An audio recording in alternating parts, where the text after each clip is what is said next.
怎么会咬的是他？是我弄疼了你，还是你不愿意嫁我？嫁给你？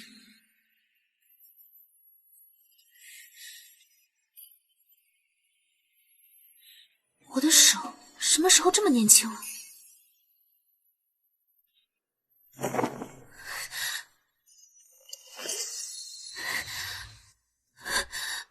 我重生了，回到了出嫁这天。可是怎么会嫁给只能再活3个月的裴如妍呢？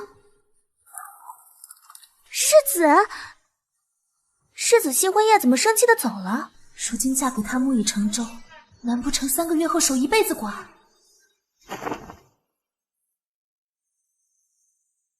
小姐，您和世子圆房了？圆房？没有圆房啊，是半圆房。圆房？只要我尽快生下他的孩子，母凭子贵，我在府中就有保障了。就算他死了也没关系。子玲，快替我穿衣，我要去找世子。找世子道歉？该道歉道歉，该征服征服。圆房。哎，好。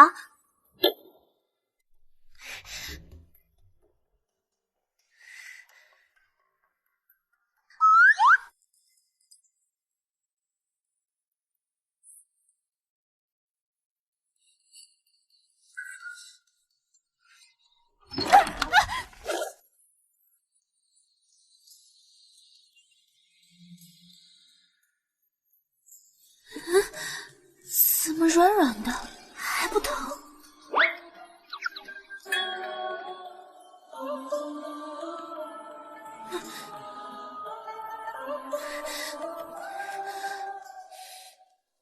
你喝酒了？上辈子我嫁过来还没3个月，就听说他是郁郁而终。可若大国公府都是他的，有什么好抑郁的？喝酒伤身。咬我之时，倒不妨伤我。那，你若是还气，我让你咬回来便是。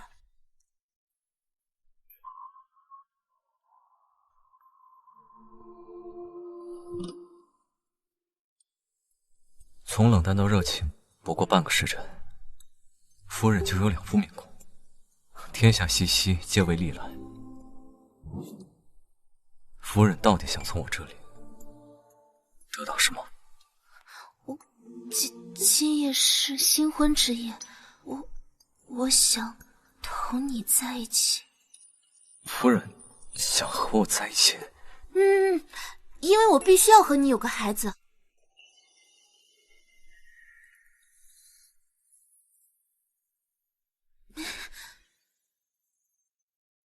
我有公务，今夜歇在书房。哪来这么多公务啊？不就是不想和我洞房吗？我今天就不达目的不罢休。那我就在书房陪你，直到你和我圆房。夫人请自便。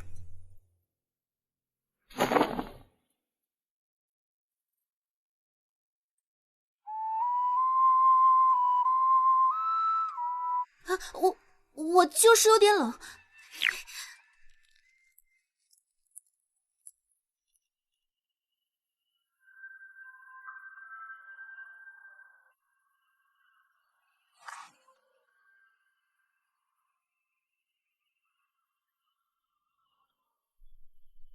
沈桑年，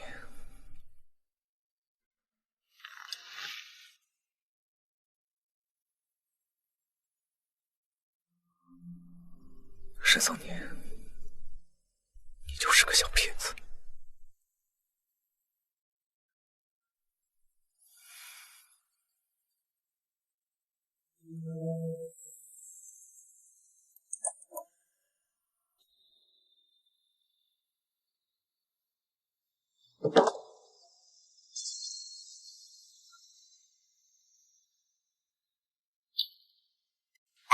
你听说了吗？世子昨夜在书房歇下了，少夫人新婚之夜就被抛下，她昨夜舔着脸去书房过的夜。都是承安伯府的姑娘，二少夫人的待遇就是不一样。就是，昨夜翠竹院一夜叫了3次水呀，世子那边竟然一次都没有。我竟不知夫人歇在何处，也要遭你的议论。世子恕罪，奴婢再也不敢了。他生气是因为被拉踩了，那方面他不会真的不行吧？议论世子夫人，罚半年月钱，自去敛罚。是。走吧，该去给父亲母亲请安了。果然还是因为被人说不行，让他觉得没面子。父亲，母亲，儿媳给公婆敬茶。母亲请喝茶。这丫头究竟有什么吸引如眼的地方，能让她3番4次恳求我上门提亲求娶？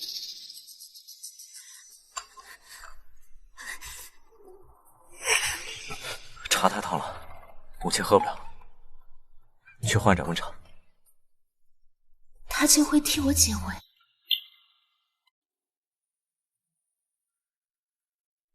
母亲请喝茶。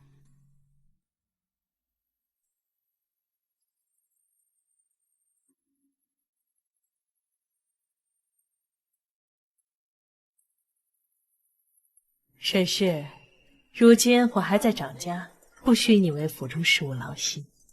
你作为长媳，要早些为允儿开枝散叶。行了，你先回去吧。是。如也留下。当初这门婚事，你3番4次求娶沈桑宁，我才随了你的意。眼下这成了婚，你为何在新婚夜抛下他，去了书房？我怎么？既然娶了人家，就要负责。是他昨晚突然不愿意的。到底为何？怎么不说话了？昨晚我有公务在身，我先走了。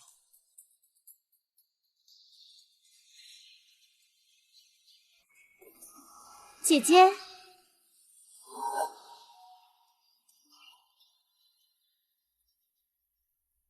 姐姐昨晚世子没有和你圆房，这母亲可有为难你？不过你也别往心里去。母亲虽然骂人话难听一些，但是妹妹怎知我和世子没有圆房？贞洁帕已经检验过了，没有问题。母亲更是没有为难我。姐姐，在我面前你就别装了，你圆没圆房我还能不知道吗？那贞洁帕上的落红，怕也是你割破手指伪造的吧？怎么会没有伤口？姐姐，你骗得了一时，骗不了一世。若你无法生下孩子，就不可能在宫府立足。这昨夜我跟二郎如此卖力，怕是要早比姐姐先生下孩子了。妹妹为何如此笃定？我自有法子，而且我还知道我的夫君将来一定会有大造化。妹妹怎知二公子会有大造化？难不成你能预知未来？难不成你能预知未来？姐姐，你怕不是那画本子看多了吧？我的夫君那是才华横溢，文武双全，将来必成大器。没准之后他还有机会上战场，立功加爵呢。上辈子裴彻确实在战场上立下汗马功劳，可若非我在后方为他砸钱砸关系，他怎么可能在10年内就做到大将军的位置？沈妙仪只看到了裴彻光鲜亮丽的一面，却看不到我在背后的付出。算了，我跟姐姐说了你也听不懂。反正呀，这世子是不会有子嗣的，你就等着守完活寡，守死寡。你怎能如此不敬长嫂与兄长？你敢打我！嫂嫂，你在做什么？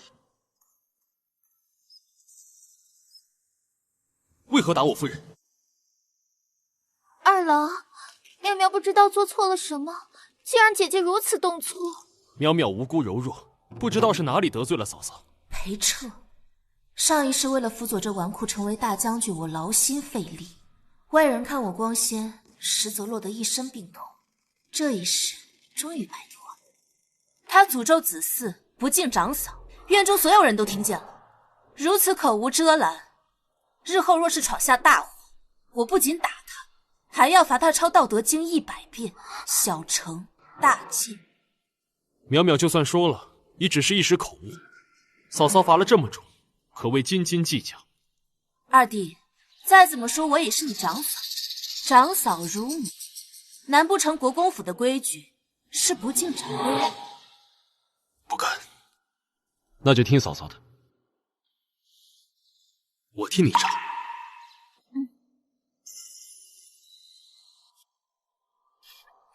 要尊敬长嫂。夫人在高兴什么？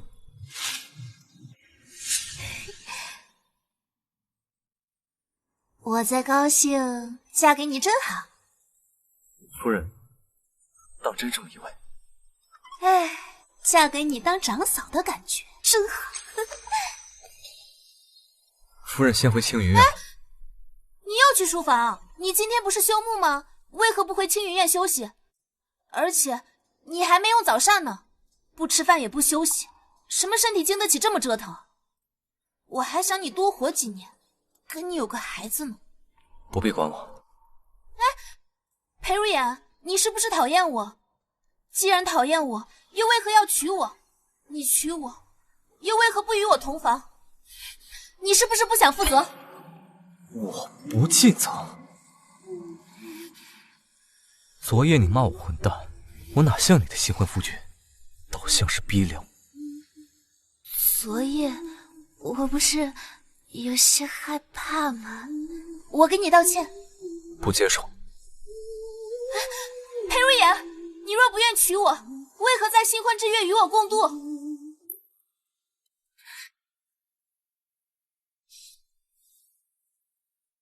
昨夜我同你说的话，你不记得了？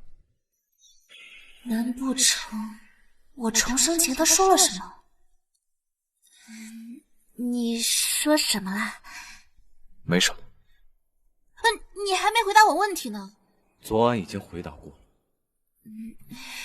昨晚我兴许昨夜睡糊涂了，这才不记得。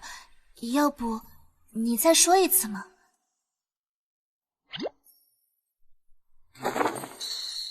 晚上不必等我。怎么这么别扭啊？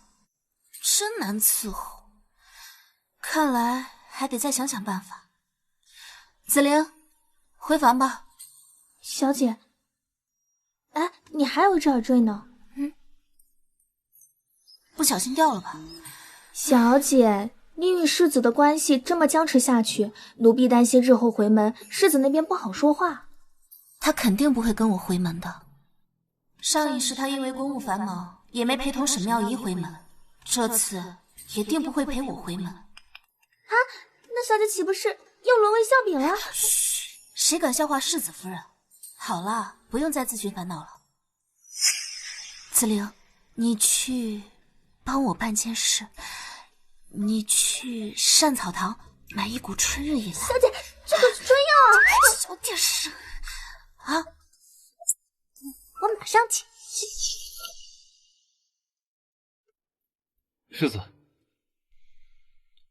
沈叔，后日夫人回门，你按照礼单去把回门的物件准备齐全。世子，只送礼品吗？您不陪少夫人回门，少夫人那边会不会生气啊？你先去置办。是。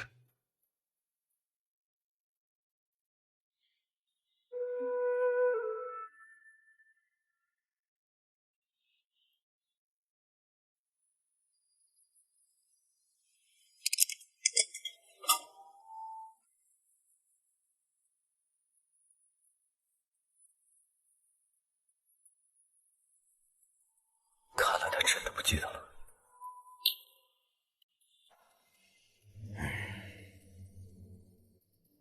父亲，我看呢，您就不用等了。这今日回门，世子殿下是不会来的。回门这么重要的事，世子怎么不来呀？这还不是因为姐姐，她这新婚之夜得罪世子不说，还没脸没皮的追到了书房，惹怒了世子。什么？他竟然得罪了世子？他怎么敢的？父亲，这现在京中呀，已经人尽皆知了。您若不信，等姐姐一会儿来了，您便知晓。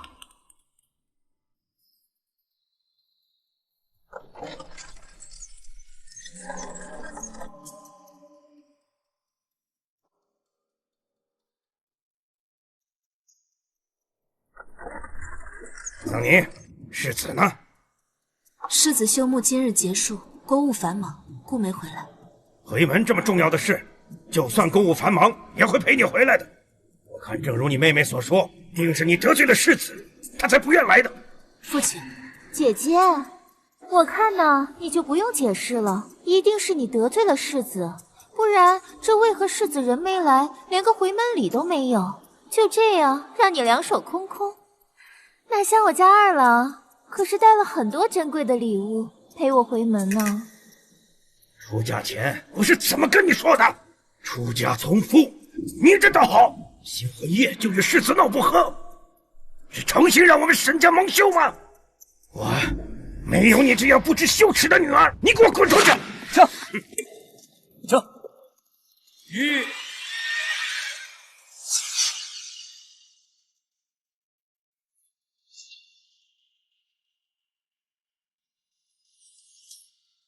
抱歉，夫人，我来迟了。夫君，你怎么来了？今日六部无事，我来陪夫人一起回门。他竟放下公事陪我回门。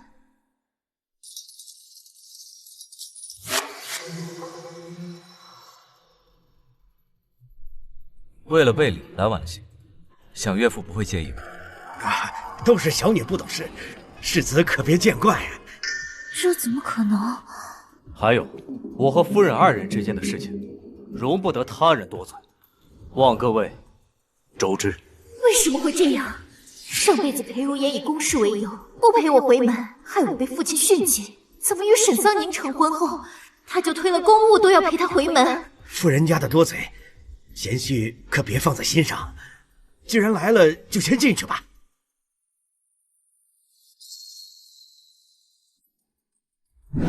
苗苗，你不是说沈桑宁不受世子重视吗？害得我刚刚丢尽了脸面。父亲，我说的都是真话。这姐姐确实不受世子待见，不然姐姐为何大婚之夜随世子去了书房？我看呢，是他怕今日不来丢了国公府的颜面，这才勉强陪姐姐回门的。父亲，女儿说的都是真的，大家都知道。这姐姐啊，新婚之夜舔着脸追去了书房，丢尽了沈家的脸。新婚夜就被嫌弃，她根本就不配做我沈家女儿。一会儿我得替世子好好训训她。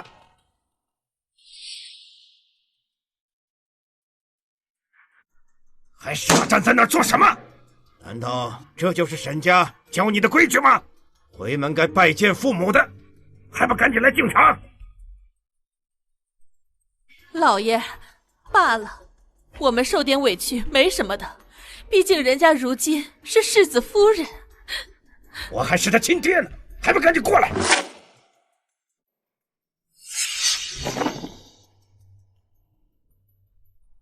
小婿和夫人自是要给岳父、岳母敬礼，让贤婿见笑了，都是小女不懂事。桑宁，赶紧过来拜见父母。我说的不是柳夫人，而是桑宁的亲生母亲。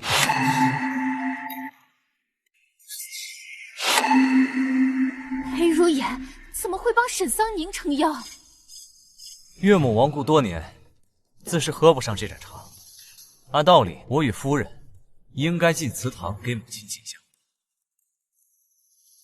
祠堂在何处？母亲的牌位在我房中，不在祠堂。父，这是何物？桑宁的娘出身商贾，我们伯府没有商贾之女入宗祠的先例。您的原配正妻竟不配入祠堂？还是说我岳母配不上你的沈家？鲜血哪里的话，国公府世子的岳母的灵位，自然也能进宗祠。今天就进，今天。父亲，不必了。母亲常年与我作伴，想必也不屑在沈家祠堂。任桑宁，你如今成了世子夫人，连父亲的话也要反驳了吗？既如此，我们将母亲的灵位带回世子府，可好？好。上辈子我为了将母亲灵位接走，想尽办法，拼尽全力，可最终无可奈何，从未能想过此生能将母亲灵位接走。不可！怎可将桑宁母亲的灵位放在你们夫妻房中？这不行！岳母的灵位，我自然不会放到我与夫人房中，我会将岳母的灵位供奉到国公府。兄长，这不合规矩啊！再说了，父亲和母亲也不会同意的。是呀，这姐姐的生母怎么配？父亲和母亲那边我会去说，至于规矩，夫人的母亲亦是我母亲。孝道就是规矩。岳母只有我夫人这么一个女儿，既然她在你们夫家遭受排挤，那我这个做女婿的也该孝顺一样。岳父不会不同意吧？当然同意。多谢。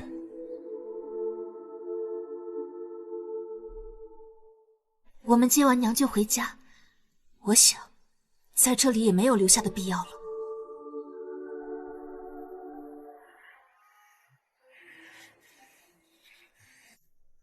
沈桑宁真是烦了！岳父消消气，我兄长就那脾气。喝茶，喝茶。你不是说沈桑宁不得宠吗？我看着一点不像。早知道你不如嫁给世子，多么风光无限呢！哎呀，娘，这个沈桑宁啊，她只是一时风光，过不了多久，她就会守活寡了。况且她也生不出来孩子，待日后我为国公府生下长子，成了那国公府的主母，就一定会让她在我的手下生不如死，还想让她那死了的娘入了国公府的祠堂跟娘争。到时候呀，把她娘的灵位劈了，给您当柴烧。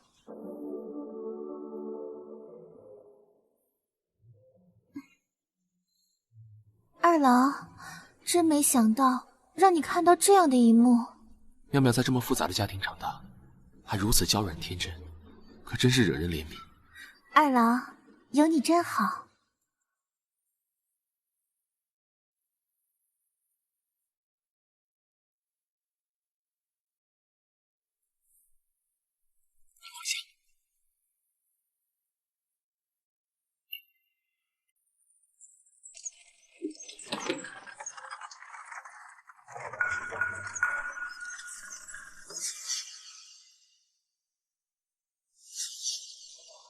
这是我幼时从金陵带回来的，我父亲不喜欢这些东西，出嫁时我就没带走。但现在不用在意他的感受了，可以把这个带走了。好，今天吧，谢谢你陪我，也谢谢你为我母亲出头。陪你回门，替你出头，本就是应该的。母亲的灵位进府中祠堂，国公府。你不必担心，父亲母亲那儿有我想办法。那我们要不要聊聊子嗣的问题啊？夫人是真喜欢孩子，还是想让孩子巩固地位？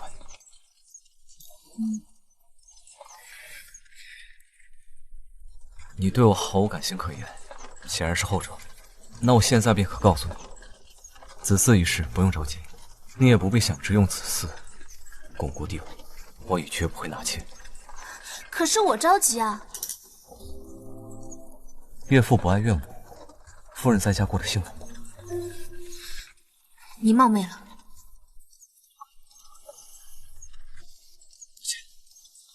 我只是觉得感情不睦，不是非得要孩子。你想要孩子巩固地位，可有想过孩子的感受？可世上的夫妻大多受父母之命、媒妁之言，难不成都不生孩子？再说了，国公府门第高，孩子出身好，你我又是好父母，难不成还能委屈了孩子？不是委屈，是我不愿。你不愿？那你新婚夜还碰我了，我脖子都让你亲红了。那是因为世子，少夫人，国公府到了。今日起，我都会住在书院，你不必再训我。那怎么能行？不相爱就不能生孩子，那你得活过3个月呀！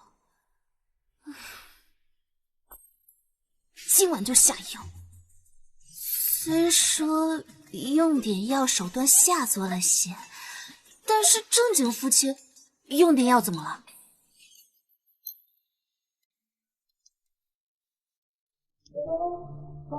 紫菱，将那春日饮给我。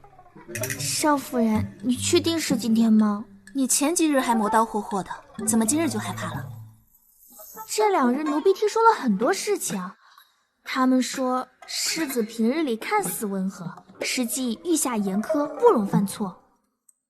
严苛是好事啊，严厉些也不是什么坏事。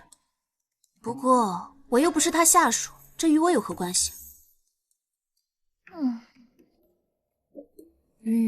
天色不早了，你去请世子过来吃饭。若是他不来的话，你就同他说，我有件无关子嗣的大事，同他商量。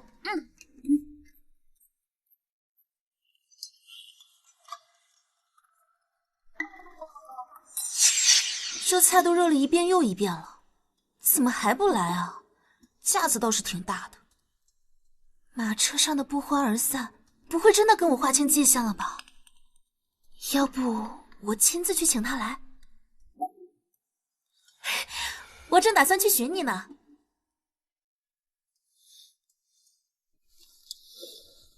马车上，夫人可不是这般好脾气。夫妻之间哪有隔夜仇嘛？若不是需要你给我个孩子傍身，我才不愿热脸贴你冷屁股。说吧，夫人要同我商量什么事？先吃饭，吃完再说。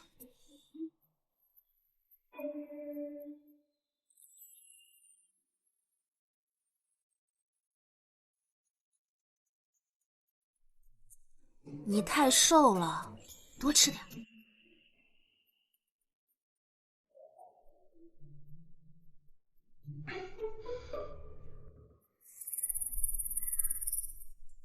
以他的性子，主动跟我献殷勤，就不是什么好事。夫人叫我前来，不会就是看我吃饭吧？我吃，我也吃。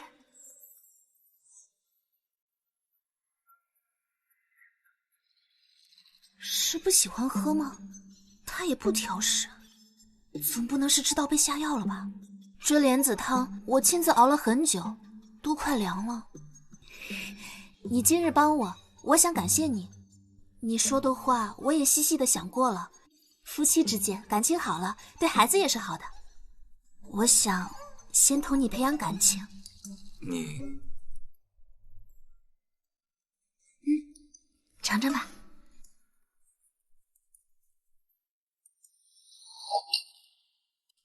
世子，不可！莫不是下药被发现了？少夫人，你有所不知，世子他对莲子过敏，又是吃了一颗莲子，昏迷了2日呢。什么？过敏？哎，行了，退下吧。是。你刚刚为何不同我说你对那莲子过敏？夫人，我……你是不是不愿同我生孩子，故意不告诉我你对莲子过敏，好以此为理由都避开我？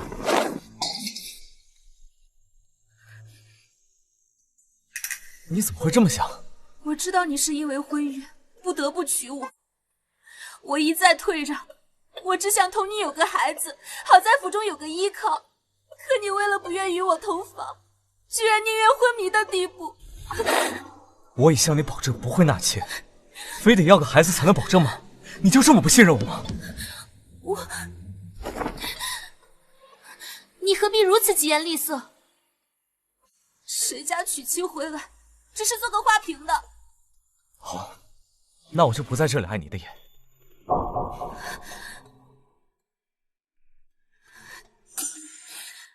你对我如此冷淡，我怎能相信你说的话？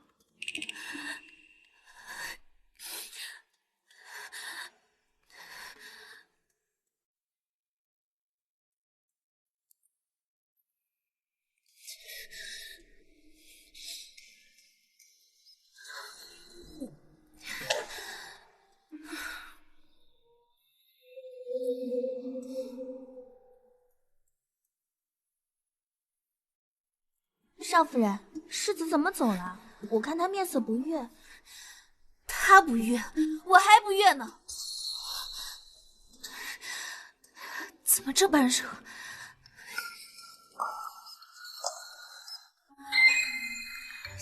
夫人，这可是春日饮啊，春药啊，你怎么全给他喝了？这不是清热的药吗？奴婢害怕被人发现，就把春日饮分装换到了清热的药瓶里。什么？这可是猛药啊！我去找世子。不行，方才刚同他吵了一架，你去找他，他会怎么想？去帮我备些冷水，再去外头买个能解药的小玩意儿回来。去。少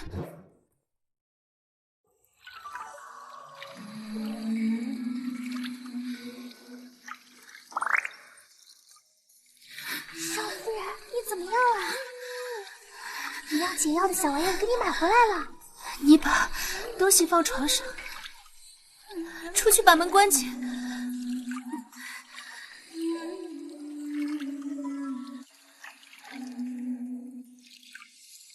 为了少夫人的安危，我还是去找世子吧。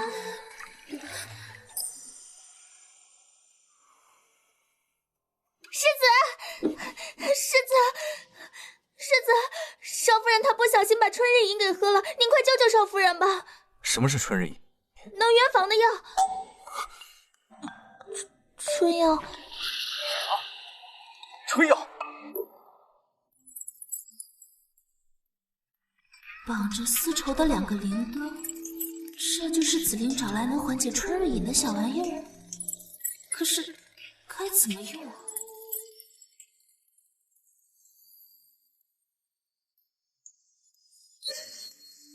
夫人。谁？紫菱，是你吗？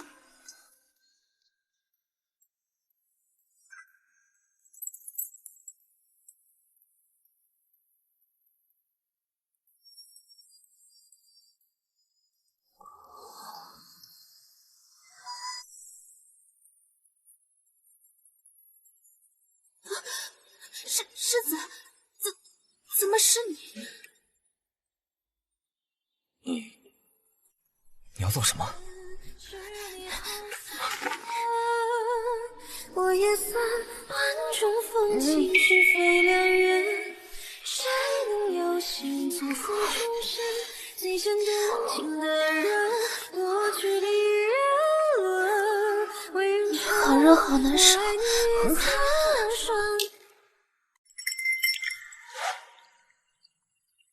你要做什么？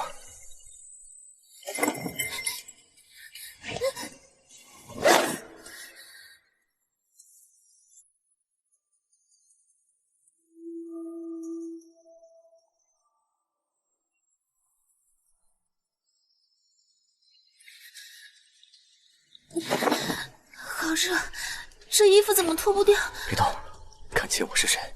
真俊，我最喜欢夫君。沈桑年，你说你喜欢谁？喜欢你啊，我的夫君。当真喜欢我？你从不会拿我撒气，也不乱喜欢别人，而且还会替我出头。最重要的事情，自己会升官。是你好烦，我也算万种风情，是非两人。谁能有幸错付终身？最先动情的人，过去里人。好热，好难受。为云尘，我爱你，苍凉双眼，明月星辰。不远万里，口入心门。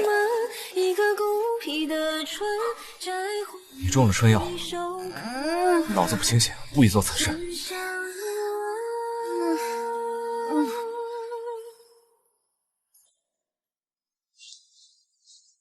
不做此事，怎么生孩子呀？其实那个春药是给你准备的，还准备了许多，放在床头的柜子里了。一次不行就2次，谁让你不跟我圆房呢？生孩子，下药。沈桑年，原来你说的做的全是算计。来人，倒盆凉水来。放这儿。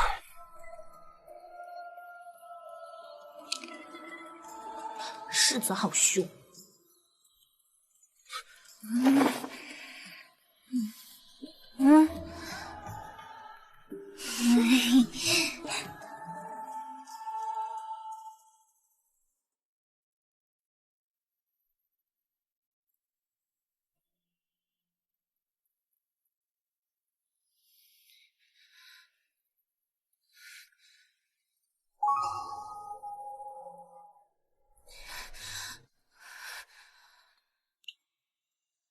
这不是我幼年时在金陵外祖家布坊制作的一匹帕子，你怎么会有？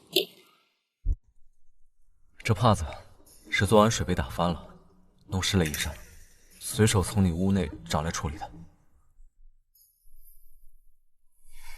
哎，等等，夫君，昨晚我那样不堪，你为何还是不愿与我同房？你说为何？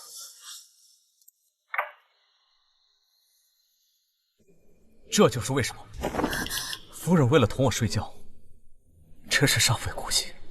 春日隐，你怎么会知道在那儿？这可是夫人昨晚亲口告诉我的。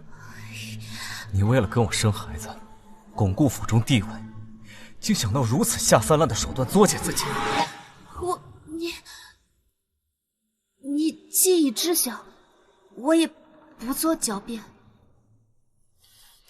是我不对，我不该对你用药同房。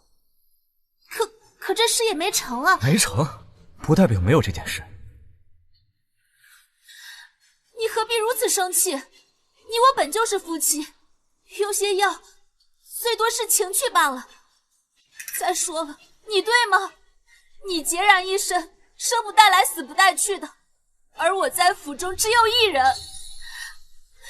我想要个孩子，有错吗？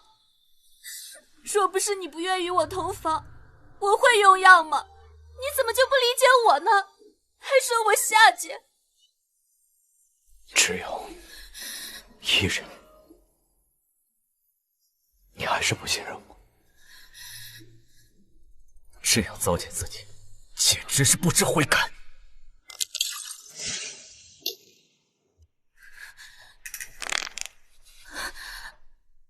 这件事就这么让你生气吗？你好好说话，何必弄伤自己？我身侧不缺虚情假意惯坏的人，夫人不必假好心。你说我虚情假意？你在我床边坐了一夜，就是为了拿这个药来对我兴师问罪。好，你既认定我对你虚情假意，你大可离开，以后两不相见。好，两不相见。若你只是为了给我生孩子，那我这辈子都不可能跟你圆房。既然如此，当初何必娶我进门？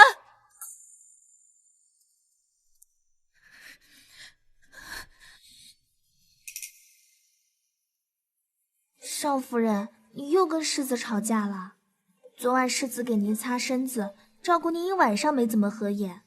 你说他照顾了我一整晚？可他宁愿纡尊降贵照顾我一整晚，都不愿与我同房。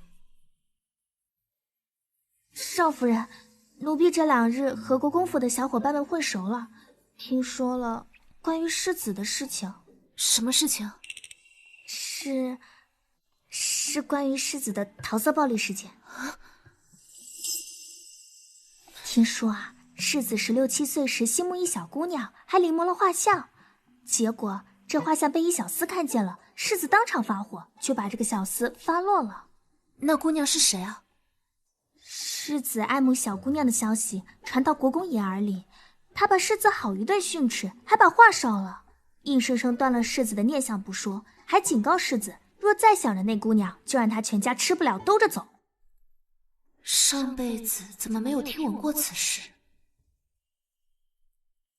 你确定有此事吗？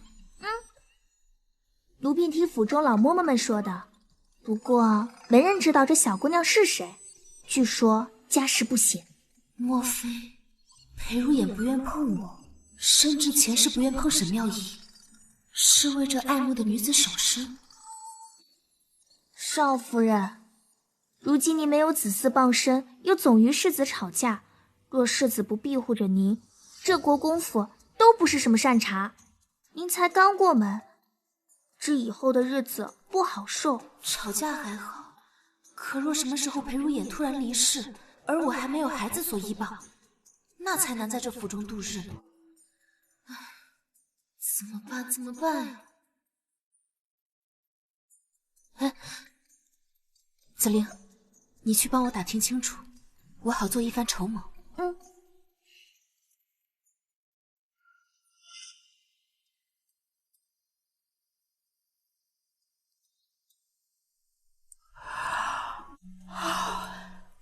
也不知道子玲打听的怎么样了。至于裴如眼，那我这辈子都不可能跟你圆房。他定是不会再来了。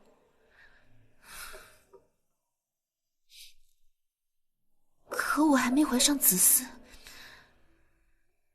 绝不能坐以待毙。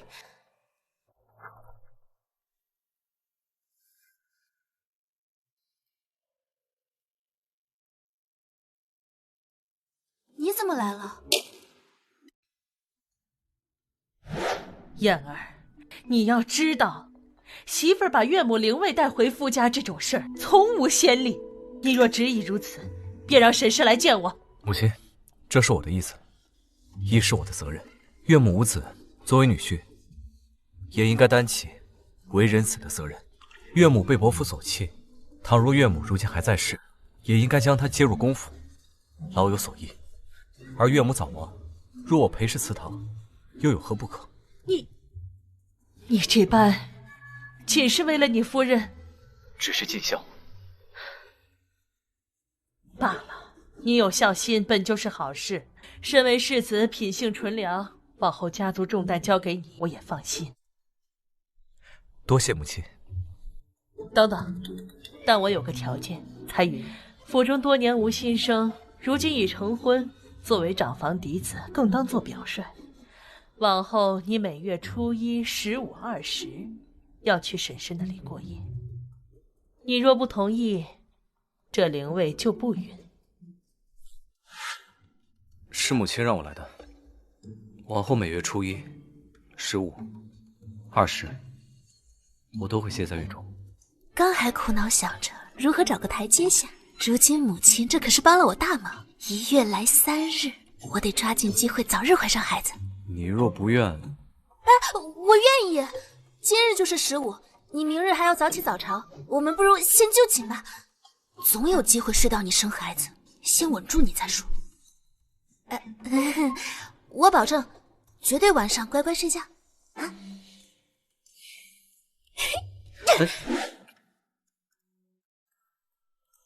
什么东西硬硬的这么硌人？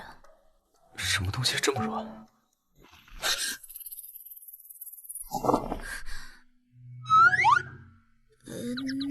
那个，莫要再玩这些东西，都丢掉。还是说你不想丢？丢，都丢掉。我平日不玩这个，昨日是因为吃错了药，还有那药原先也丢掉了，这只是个误会。你昨日说的话可是真的？哪句话？你说你喜欢我？他心中已有倾慕女子，我也保证守规矩，只是同情。因睡他生子的事情已得罪他2次，想来是在试探我的心思，我不能表现急切，让他更加防备。可是真的？啊，我昨夜吃错了药，睡糊涂了也胡言乱语，莫要当真。好，糊涂了，就当我没听见。怎么又生气了？算了，明日再从长计议。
世子，该起了。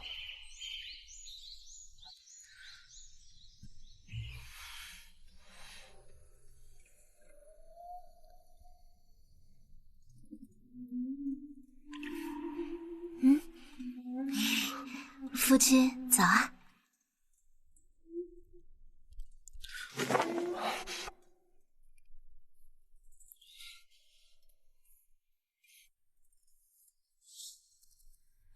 夫君，你我是夫妻，我认为不应该只是每月3日通寝，即便是不同房，也不该分房睡。每月的3天，我自会前来，你不必心里总挂念此事，反而忘了自己说的话。要不是要跟你生子，我才不会热脸贴冷屁股呢。恭喜少夫人，贺喜少夫人，终于拿下世子芳心。昨晚没有同房，前路坎坷，多有险阻。紫菱，你去把床角那小玩意收好，拿去扔了，别让人看见。奴婢明白。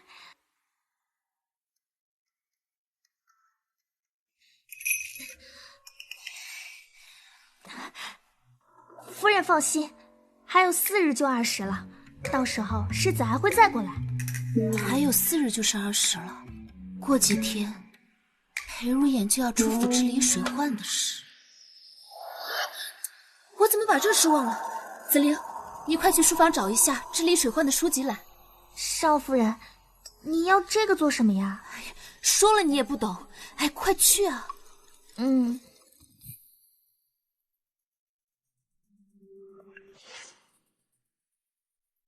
这一次一定要生下长孙。主子，你一直让我盯着青云院，昨夜世子在青云院歇着了，还叫了3回水了。什么？这裴如眼不是不行吗？沈桑宁万万不可怀孕。主子，别急，虽说是叫了3回水，但您瞧，这都是我在青云院捡来的，都是同房助力用的小玩意儿。原来如此，看来这裴如眼还是不行呀，还需要借助外物圆房。世子行不行尚未查证，您怎会如此确信？我听婆子们说，老夫人给世子定下每月初1、15、20去少夫人房中，过2日就是20了，世子肯定还会再去的。等等，你说过2日是1月20？是啊。我怎么把这事给忘了？这次水患我提前准备，囤好大米，岂不是能一跃成为这京中首富？沈桑宁，天助我也！这一世你注定要被我踩在脚下，任我践踏。拿上，我们去沈桑宁那儿。是。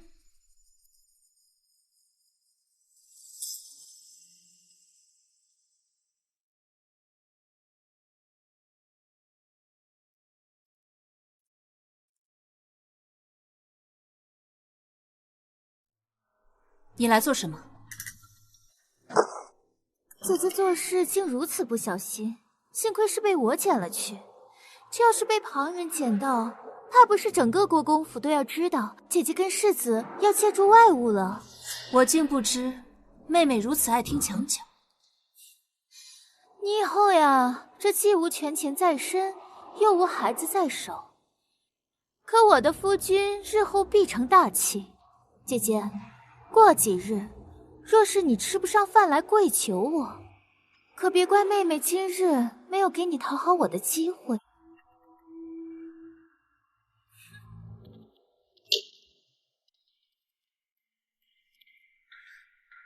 你去把所有积蓄拿出来买米。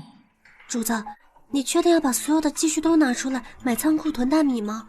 但是咱们嫁妆账上没多少了，我担心。让你去就去，当我赚钱有你好果子吃。是。扬州水灾，浮尸遍野，米价疯涨。此时我不赚钱，更待何时？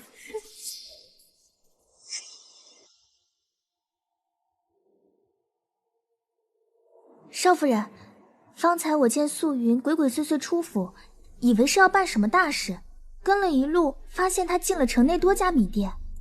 二少夫人买那么多米做什么？买米？莫非是因4、5日后扬州水患，此时囤米，届时高价售卖？神庙一竟心黑到连这钱都赚。紫菱，你快去查看他们之后还要做什么。嗯，好。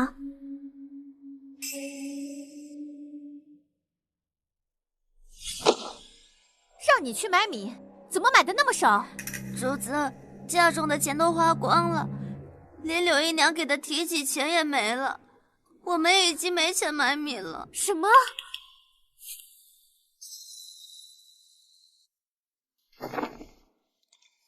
二郎，我最近缺银子用，我盘算了一下，大概缺个7、800两，你可否从府上支一些给我？这本来是有的，可是母亲最近要举办赏花宴，邀请了京城不少官宦人家，开销大，银钱吃紧得很。要不你再等等。我可等不了，赏花宴这是一笔大支出，府中账上支使多少钱财都有理由。若是我来操办，府中钱财岂不随我用？夫人，那我帮母亲办赏花宴。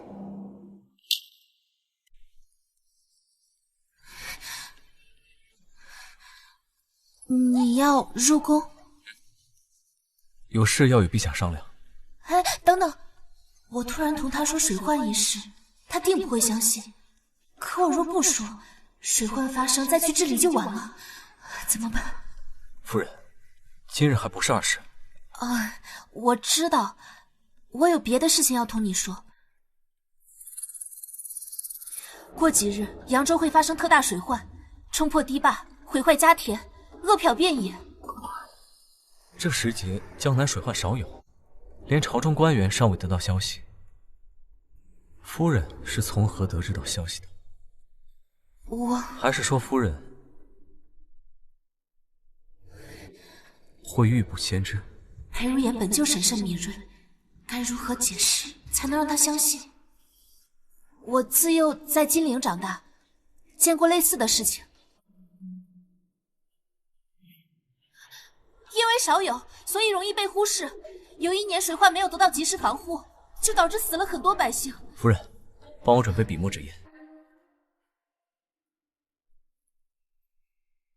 陈中书侍郎裴如言，冒死进言陛下，今观江南目下虽安然无恙，燃往昔水患之剑，查诸多隐患，预感水灾将至。你信我？可若是水患未发生，这便是欺君之罪啊！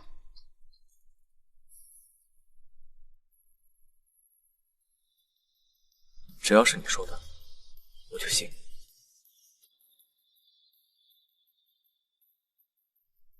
与其被说欺君，那也不能冷眼旁观数以万计的百姓死亡，流离失所。更何况如你所说，若不加速防范，恐酿大祸，悔之晚矣。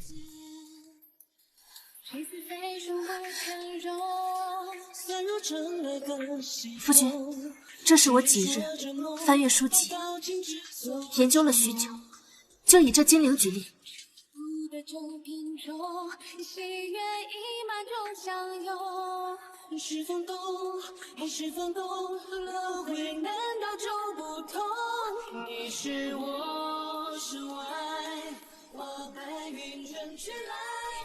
夫人，我想到了治水的法子，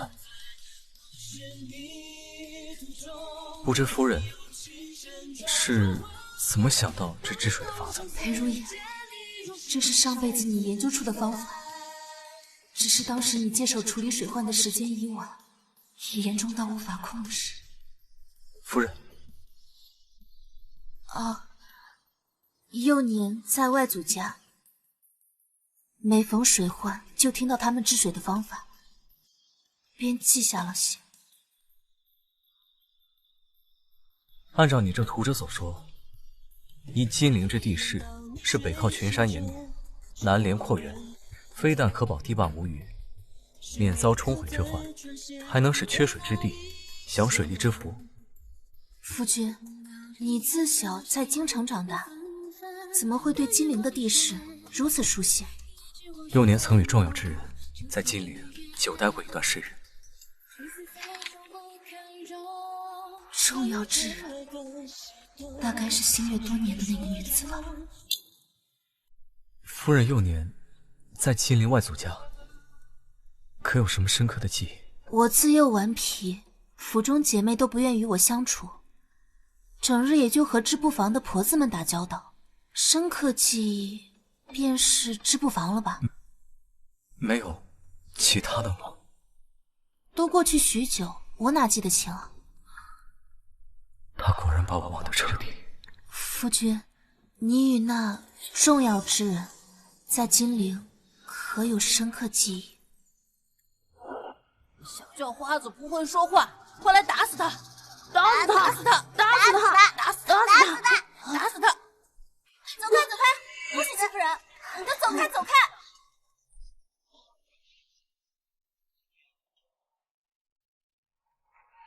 跟我走吧，我保护你。夫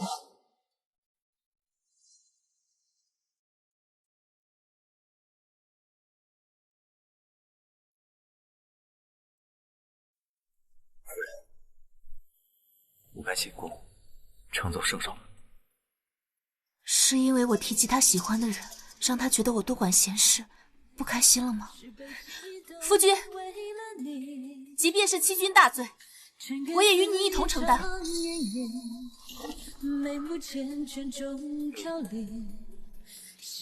此事因我而冒险，你我本是夫妻，理应荣辱与共。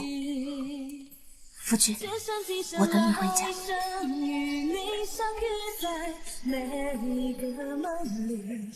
裴如也，我虽无法全然预知这一世是否会降临那场毁灭性的水患，无论结果如何，我都将坚定不移地站在你身边，不离不弃。13妹，你忘了我你的关系，哪怕你这辈子都不会爱上我，我都会守护你，一世平安。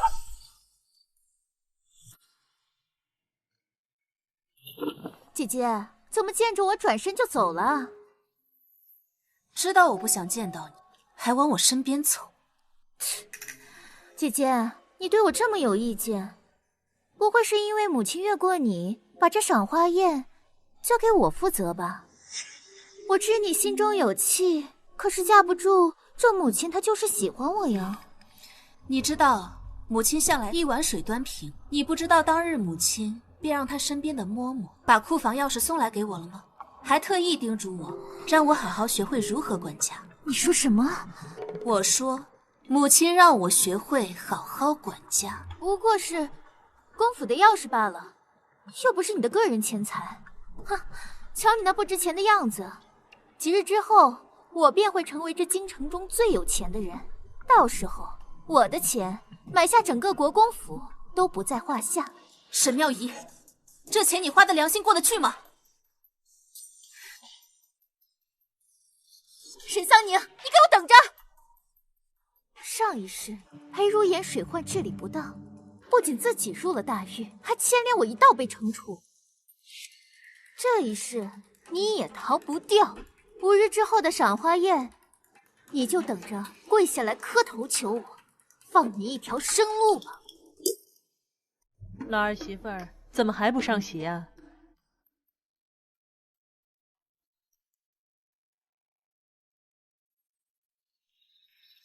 这是什么？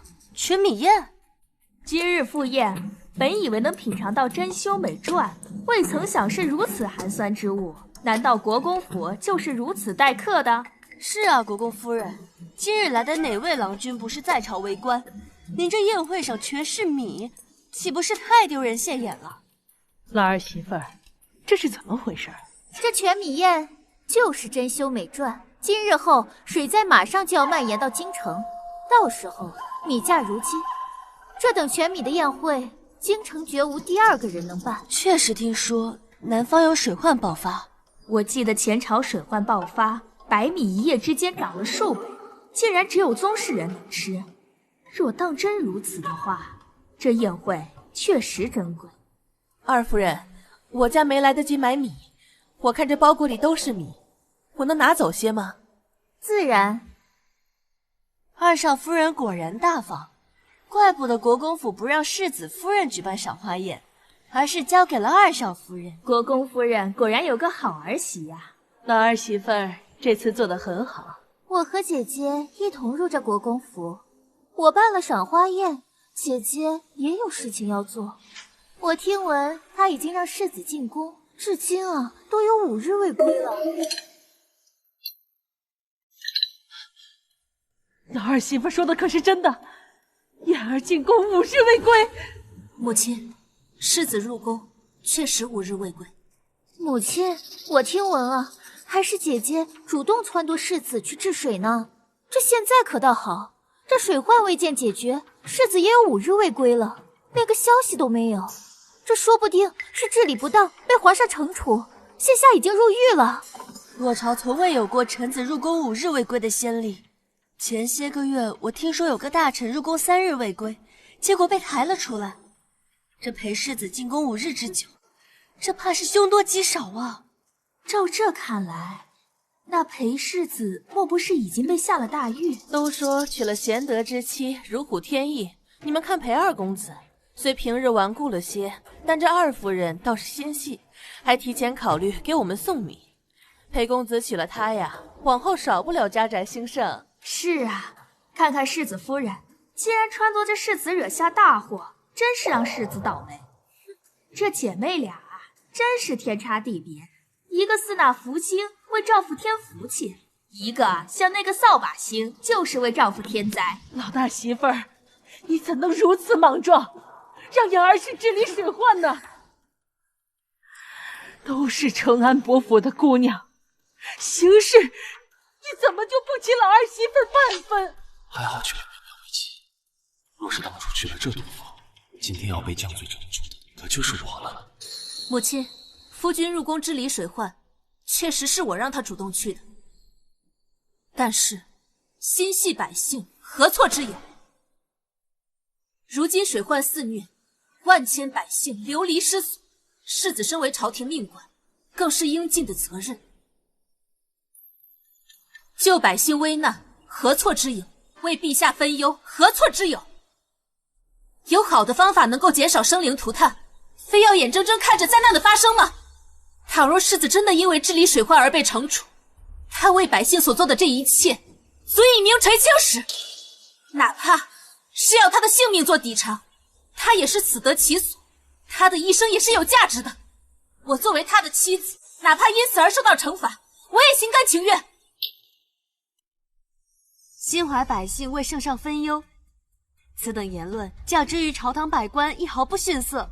世子夫人实在是深明大义呀。世子夫人这话说的好像也有几分道理啊。就她为百姓的这份心，也是值得敬佩。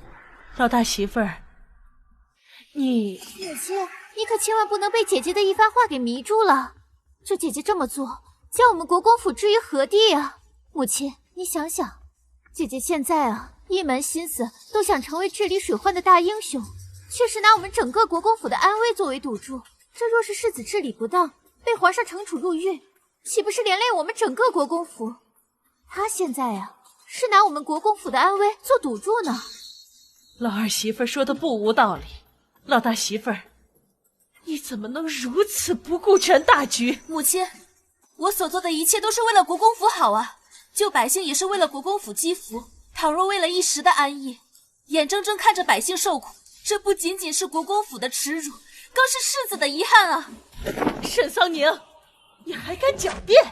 身为国公府的世子夫人，你的丈夫不仅仅是你的丈夫，他还是国公府的希望。为了所谓的拯救百姓，连带着把整个国公府都推到了悬崖边上，还敢说是为了国公府好？你太让我失望了！来人，是时带到祠堂去跪着。上一世宫中传来惩治裴如眼的旨意，我连着一并被惩处入狱。沈桑宁，上一世我所受的痛苦，这一世都会落在你身上。等等，若是现在把他送去祠堂罚跪，等会儿降罪旨意传来，还如何像我上一世那么丢人？且慢，老二媳妇儿，你还有什么话要说？母亲，现在就让姐姐罚跪祠堂，似有不妥。我知你心善，但这是母亲的吩咐，莫要阻拦。这个女人，平日里总是心怀叵测，如今好不容易有个机会惩治她，你却不让。二郎，你想呀，这姐姐此次的行为虽然自私，但宫内也并未降下明确的旨意。为了国公府着想，咱们还是严谨些好。亮亮，你说的对，还是你识大体，不像有些人只知道莽撞行事。沈妙仪，你少在这儿惺惺作态。姐姐，我这都是在为了你说话，你怎么能对我如此？母亲，不管这世子有没有成功的解决水患，这宫中肯定会派人传来消息的。万一这世子真的解决了水患，我们现在就已经将姐姐罚跪了祠堂，这传出去，岂不是让人觉得我们国公府失了偏颇？况且现在这里人多眼杂，我们要为国公府的声誉着想呀。老二媳妇说的不无道理，国公府声誉万分重要。沈桑宁，这辈子你就等着被我踩在脚下吧。水患爆发来不及控制，圣上降旨惩处，全国米价飞涨。届时我不仅会成为京中首富，在公府的地位会更加稳固。少夫人，少夫人，世子他解决水患了。水患解决，裴如也没事便好。那怎么可能？那米价呢？米价还和金价一样贵吗？二少夫人，您在说什么呀？京城的米价肯定是正常的呀。不可能，这不可能！水患得以解决，那米价可不就正常了吗？国公府是把我们当猴耍吗？二夫人不是说得知可靠消息，水患定不会解决？简直毫无体统！我们这些世家在京城也是有一定地位的，若是不想设宴款待，何须如此行事羞辱？你没事吧？国公夫人，你身为当家主母，二少夫人做出如此上不得台面的事，你当真半分不知？你，我还对你高看一眼，今日简直把我的脸给丢尽了！不可能，这不可能！这水患怎么可能被轻易的治理？天降灾祸，粮食短缺，饿殍遍野，死很多人才正常。我所做的这一切，不都白费了吗？妙妙，你怎么能说出这种话？沈妙仪，你竟然会有如此恶毒的想法，居然想看到灾祸横行，恶殍遍野，踩着百姓的生命达到目的。你这样的人简直没有人性！国公夫人，今日之事实在让我大开眼界。本以为你公府家教森严，没想到竟出了个这么不知羞耻的媳妇儿，做出如此大逆不道之事。是啊，国公夫人，你作为主母和婆母也确实失职，这让我们大家以后如何看待国公府？有这样的媳妇儿做出如此自损根基的事情，那国公府今后怕是要被她拖累了。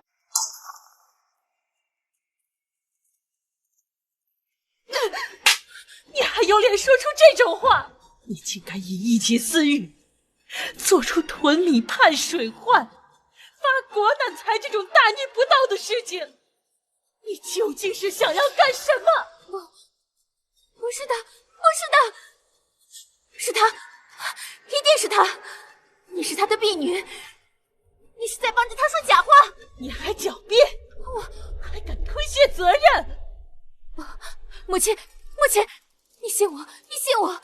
世子至今未归，若是他有功，那圣旨早就到了呀。可现在圣旨还没到，这说明他一定是受到了惩处，一定是姐姐怕你惩罚他，所以故意构陷我的。圣旨到，一定是惩罚的圣旨到了。沈桑年，你就等着死吧！奉天承运皇帝诏曰：镇关扬州水患发生，民生多艰，幸有能臣裴如也与其夫人沈桑宁，洪水肆虐之前早有准备，规划治水之策，修堤固坝，这一世裴如也终于赶上，抢先救下千万百姓性命。为什么不是降罪的旨意？大胆！你这夫人竟如此无礼，竟敢强抢圣旨！沈妙仪，你在干什么？你这个蠢货！想让我们全家人都陪着你获罪吗？朕是欣慰，也希望天下官员皆能以裴如也、沈桑年为榜样，心怀百姓，上报君恩，下抚黎庶。不可能，不可能，不可能！这怎么可能？裴如也明明错过最佳治理水患的时间，我的钱，我的大米，这怎么可能？夫人，你没事吧？沈桑宁，你这个贱人，都是你害的，是你让我变成今天这样，我一定会把你踩在脚下，我要让你求生不得，求死不能！沈桑宁，劳烦公公跑一趟了，今日弟媳身体不适，胡言乱语，让您见笑了。多谢公公，今日之事，还望公公海涵。无碍，这位便是世子夫人吧？国公夫人娶了个好儿媳。圣上此次更是对裴世子轻言有加，夸赞世子夫人德容兼具，赏赐随后便会入府。咱家还要回禀圣上，就不多待了。瞧瞧，这二少夫人如此失礼，真是丢人，真是太不知羞耻了！天子脚下竟如此胡来，国公夫人也是，怎能容得下这样的媳妇在府里？方才还觉着二夫人细致，能登得上台面，如今这么一瞧，和世子夫人相比差远了，真是让国公府丢尽了脸。来人，把这个丢人现眼的东西给我打上10大板！沈桑宁，不是因为你我才会变成这样，你给我等着！母亲，妙妙身子弱，经不住这样的，你就饶了她吧。彻儿，你连好坏都分不清了，你太让我失望了。来人，把二少爷拖走，把二少夫人带到祠堂，关禁闭。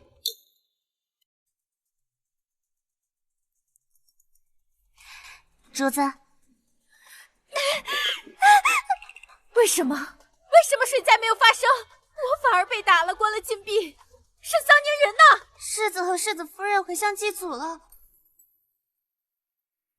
回乡祭祖就是裴如眼的亡命之时。沈桑宁，你终究要走我的老路，嚣张不了多久。哼，祭祖，对，素颜，水灾发生之后，不是有人特别讨厌裴如眼吗？赶紧把回乡祭祖的消息透露出去，包括准确位置。是。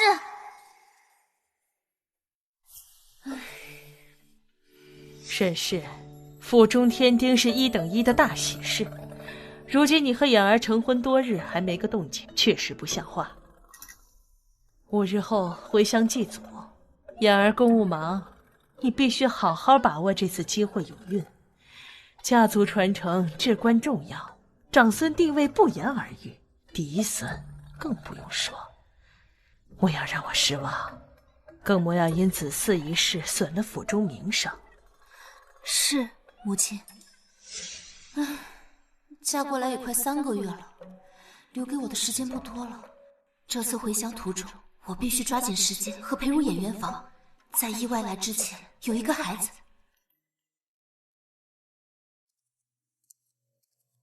夫人，床铺都已收拾妥当，怕您睡不好，我还特意多垫了一层褥子。子令，这里竹子颇多，定有竹笋和兔子。咱们今晚就吃竹笋和兔子加餐。你去准备些工具。好。婆母可是派人盯着，今天晚上咱俩可必须睡一间房。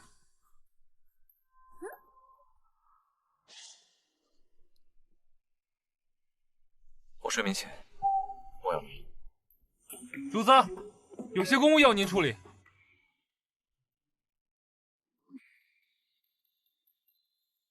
我睡眠前没有乱动，我睡觉老实得很呢。不过只要睡在一起，就有机会孤男寡女共处一室。到时候我这里摸摸，那里碰碰，就不信你对我没感觉。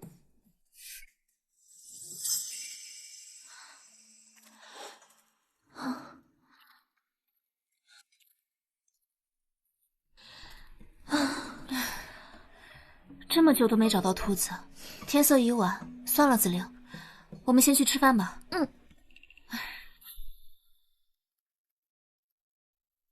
哎，是兔子，我和子令找了一下午都没找到，你们这是从何而来的呀？是世子，他想办法，好不容易给你打回的兔子。多嘴！你那么凶他干嘛？你前段时间呢？治理水患，操劳忧心，野兔最补身子，多吃些。他竟是为了我，养好身体，也好多活些日子。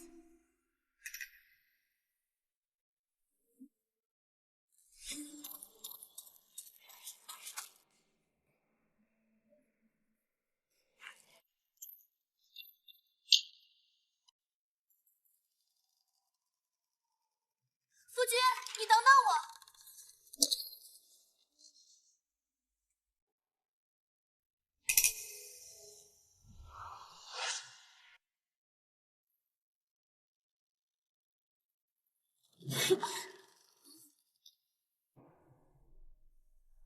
夫君何故如此紧张？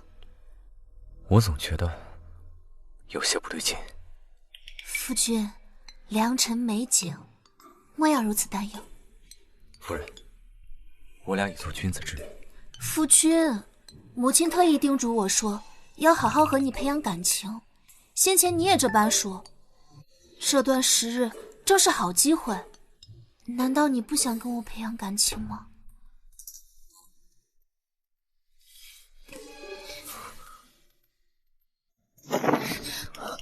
夫君，你我夫妻之间床地之事，你无需特意避让，更无需忍耐。夫人，这种事情要两情相悦之人才会让彼此都舒服。怎么脚下软软的？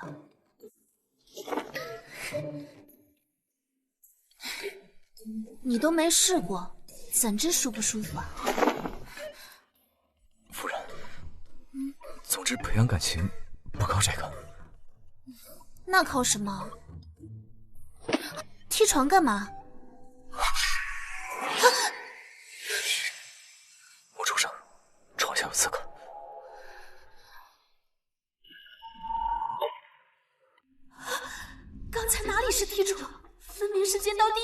刺穿啊！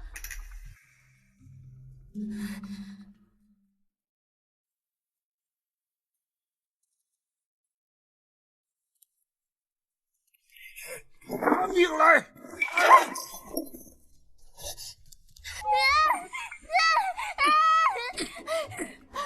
少夫人放心，我们保护你。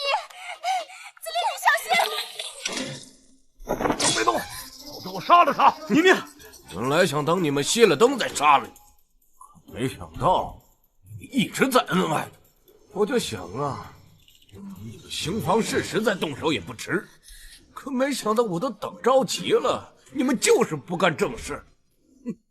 裴世子莫不是柳下惠？你是什么人？你想要什么？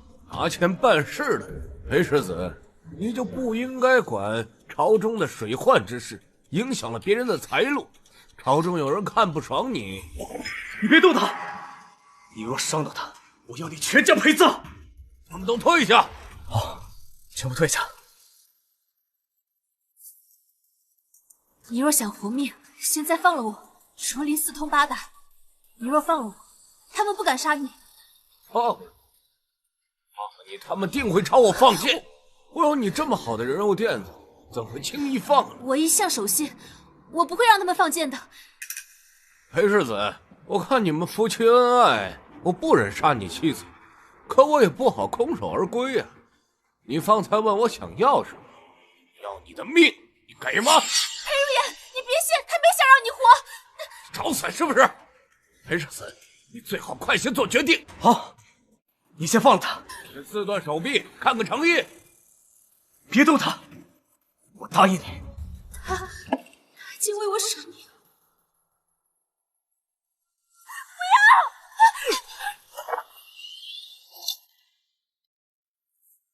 世子，死吧！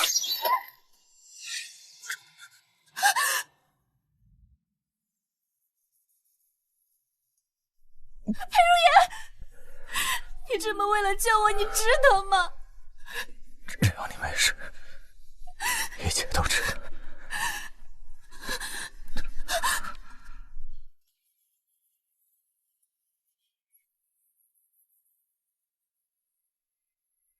大夫呢？快叫大夫！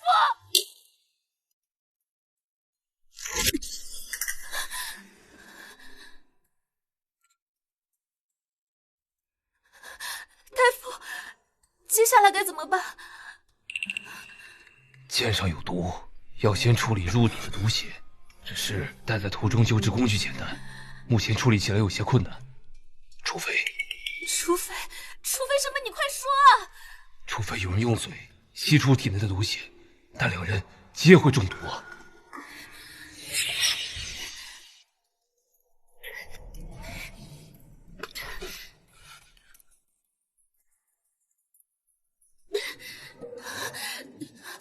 大夫，你快看看他！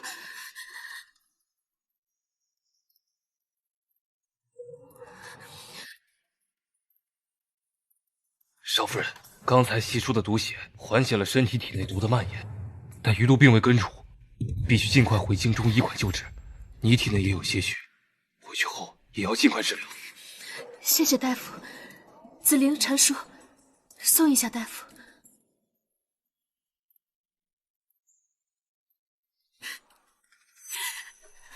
裴如意，只要你人没事就好。我不跟你生孩子了，我们好好培养感情。我不知道你说的相爱是什么意思，但是我只希望你能够长命百岁陪在我身边，相守一生。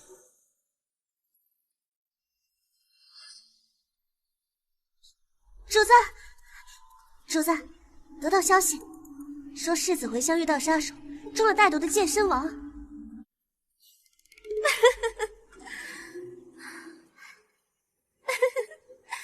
裴如言，看来你还是逃不过早亡的命运。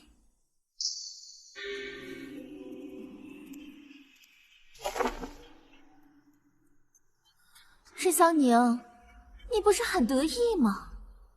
我看没有了裴如言，你还能怎么样？主子，这是世子夫人母亲的灵位，不能对逝者不敬啊！不敬？我不但要对她不敬，我还要把她烧了，给我娘解气。主子，虽然世子死了，可世子夫人还在啊！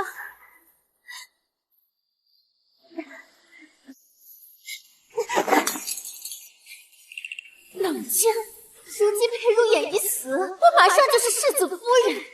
上一世因为没有子嗣，没有丈夫撑腰，让我受尽屈辱的日子，我终于能够报复回来。这一世我不会让你们好过。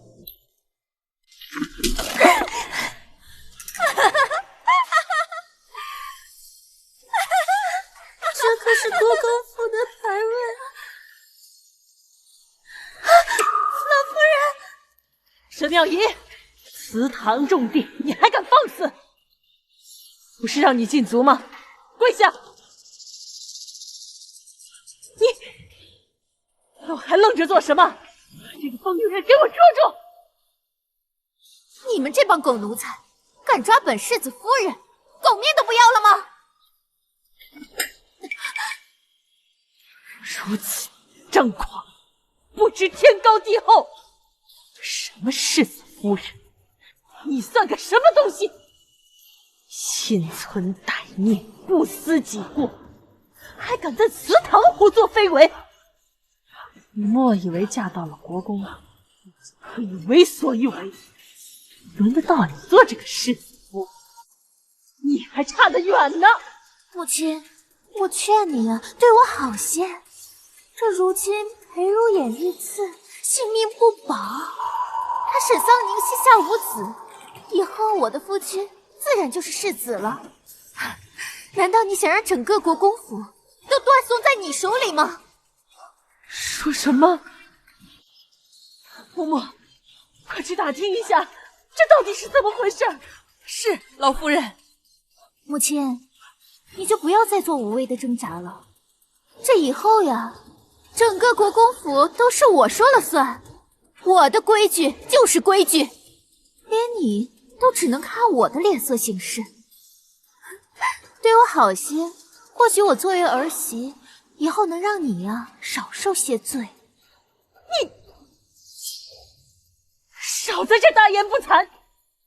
言儿有侍卫护身，岂会遇刺不敌？老夫人，奴婢刚刚打听清楚了，世子确实遇刺，如今性命贵宝，生死全看造化了。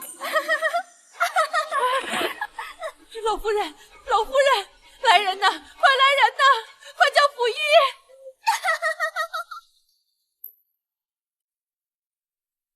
少夫人，您也中毒了，要不然还是先去医治吧。我哪都不去，我要等夫君回来。夫人，我现在给世子施针，能不能醒过来，就看这一下。裴如意，你一定要醒来。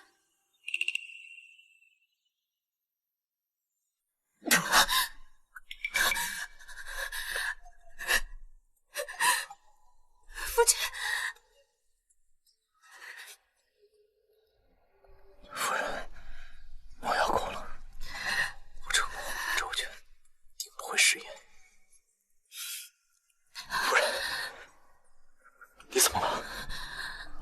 世子，夫人这是为了救你，将体内毒血吸出，体内留有了残毒。我这就为夫人去写几副解毒的方子，保证服几个疗程就好。夫人，你为了我何必？夫君，你可以舍命救我，我也可以。我救你，是因为你是我心爱之人，我在你心中也是你心爱之人。再说了，你是我的夫君，我做这些是应该的。我还想仰仗你保护我，怎么能眼睁睁看着你身处险境而无动于衷呢？原来他只是以我是她丈夫才如此。你要去哪儿？大夫说了，你要好好养伤，不可乱动。我遇刺的消息定会传回府中，母亲知道了，一定会心急如焚。我得回去报个平安，稳住国公府。你好好休息，交给我，我会回府给母亲报平安。少夫人，出什么事了？少夫人，您可算回来了。二少夫人她不仅把祠堂给打砸了，还说世子遇刺身亡，老夫人都被气得晕倒了。什么？什么？而且什么？你快说啊！而且二少夫人还把少夫人母亲的灵位给烧了。母亲的灵位？二少夫人现在在哪儿？快带我去见她。那边。二郎去哪儿了？奴婢回来的时候，听说二公子去了军营。记得上一世几日后，裴彻因猎场上救驾有功，得到陛下嘉奖，宣布承袭世子之位。那我倒是也顺理成章成为世子夫人了。沈桑宁呀，沈桑宁，这辈子你就看我风光无限吧。万一世子没死，回来了怎么办？你就把心放在肚子里吧。裴如颜死了，那是板上钉钉的。你且等着你的主子成为世子夫人吧。你跟着我呀，就平步青云了。沈妙仪，谁给你的胆子，胆敢把我娘的灵位烧了？少夫人，您回来了。我就是烧了，那又怎样？一个低贱出身的商贾之女罢了，怎么配入国公府的灵堂？沈桑宁，你敢打我！来人，把他给我拿下！我看谁敢动国公府世子夫人。什么世子夫人？这裴如颜都已经死了，马上呀，我家的二郎就会袭爵，到时候我才是这名正言顺的世子夫人。闭嘴！裴如颜活得好好的，你少在这儿造谣，引起府中慌乱。裴如颜活得好好的，那他怎么没来？怎么是你在这里？他受伤养病，过几日便会回来。沈桑宁，你就别找借口，强装镇定，还不快把他给我拿下！不然等我成了世子夫人，不会放过你们的。沈妙仪，你破坏祠堂在先，弃病婆母在后，如今更是不把世子放在眼里。等裴如颜回来，我看你到时候如何收场！你少拿裴如颜吓唬我！马上我就要成为世子夫人，到时候这整个国公府都是我的，谁还敢不敬重我？沈桑宁，我劝你啊，还是担心你自己吧。来人，拿火盆来。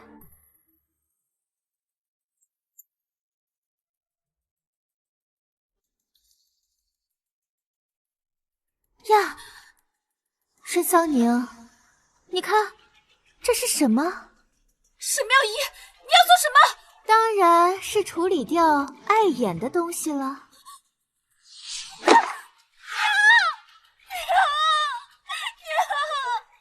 来人，找个人牙子把它给我卖了。沈妙仪，你定会后悔今天所做的一切。吵死了，还不快把他带下去！我看谁敢！看谁敢！沈妙仪，你好大的胆子！世子殿下，都是二少夫人让我们这么做的，我们也只是听命行事。来人，把这些大不敬的仆人给我关进柴房，今后发落。如也，怎么可能？你怎么可能还活着？沈妙仪，你不仅大逆不道，损毁祠堂，还不敬长辈德容有失，根本不配留在公府。今日我做主，把你流放到庄子上，孤独终老，永生不得悔。不可能！为什么？这怎么可能？你明明上一辈子已经死了，你是死了的，为什么也没有死？我的世子夫人之位，难道就这么没了？为什么他的命可以这么好？为什么我想要的东西他轻轻松松就能得到？他差哪里了？我比他差哪里了？不！二公子，世子和夫人又在二夫人房中欺负他呢。这毒妇趁我不在又去欺负妙妙。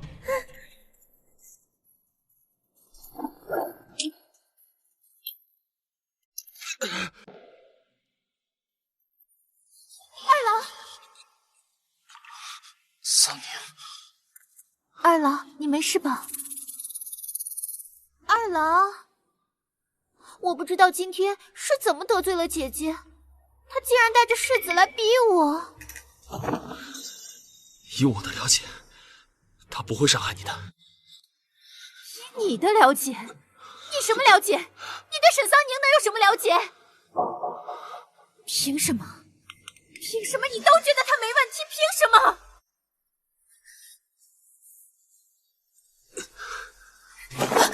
小心！夫君，你没事吧？桑宁和兄长，他们怎么会？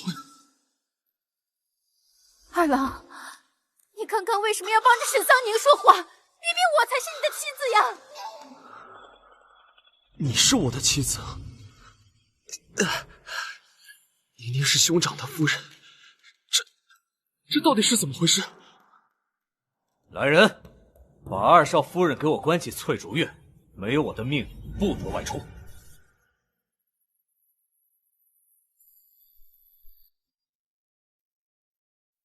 我们走。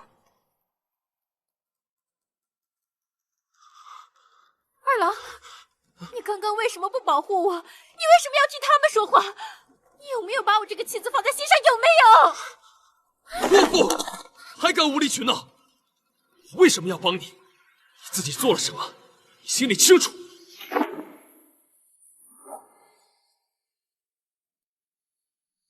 夫人，我去母亲那儿一趟，报个平安。你先回院中等我。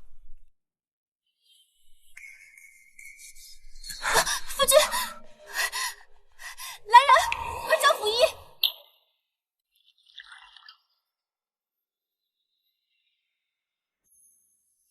沉迷在你清澈的眼睛，是途中最难忘的风景。好熟悉的名字。无人可比你那些往昔。她就是你喜欢的那个姑娘吗？少夫人，这药都煎了2遍了，世子还不喝可怎么办呀？交给我吧。子玲，世子刚才喊了好几声泱泱，你去帮我查一下他是谁。是，少夫人。心也不再泛起涟漪，天灯亮起，相聚别离，人来人往中更替，翻山越岭寻一个你，步步此生，步步相遇。只要你能想，哪怕是要成全你和你，只为独你，我也心甘情愿。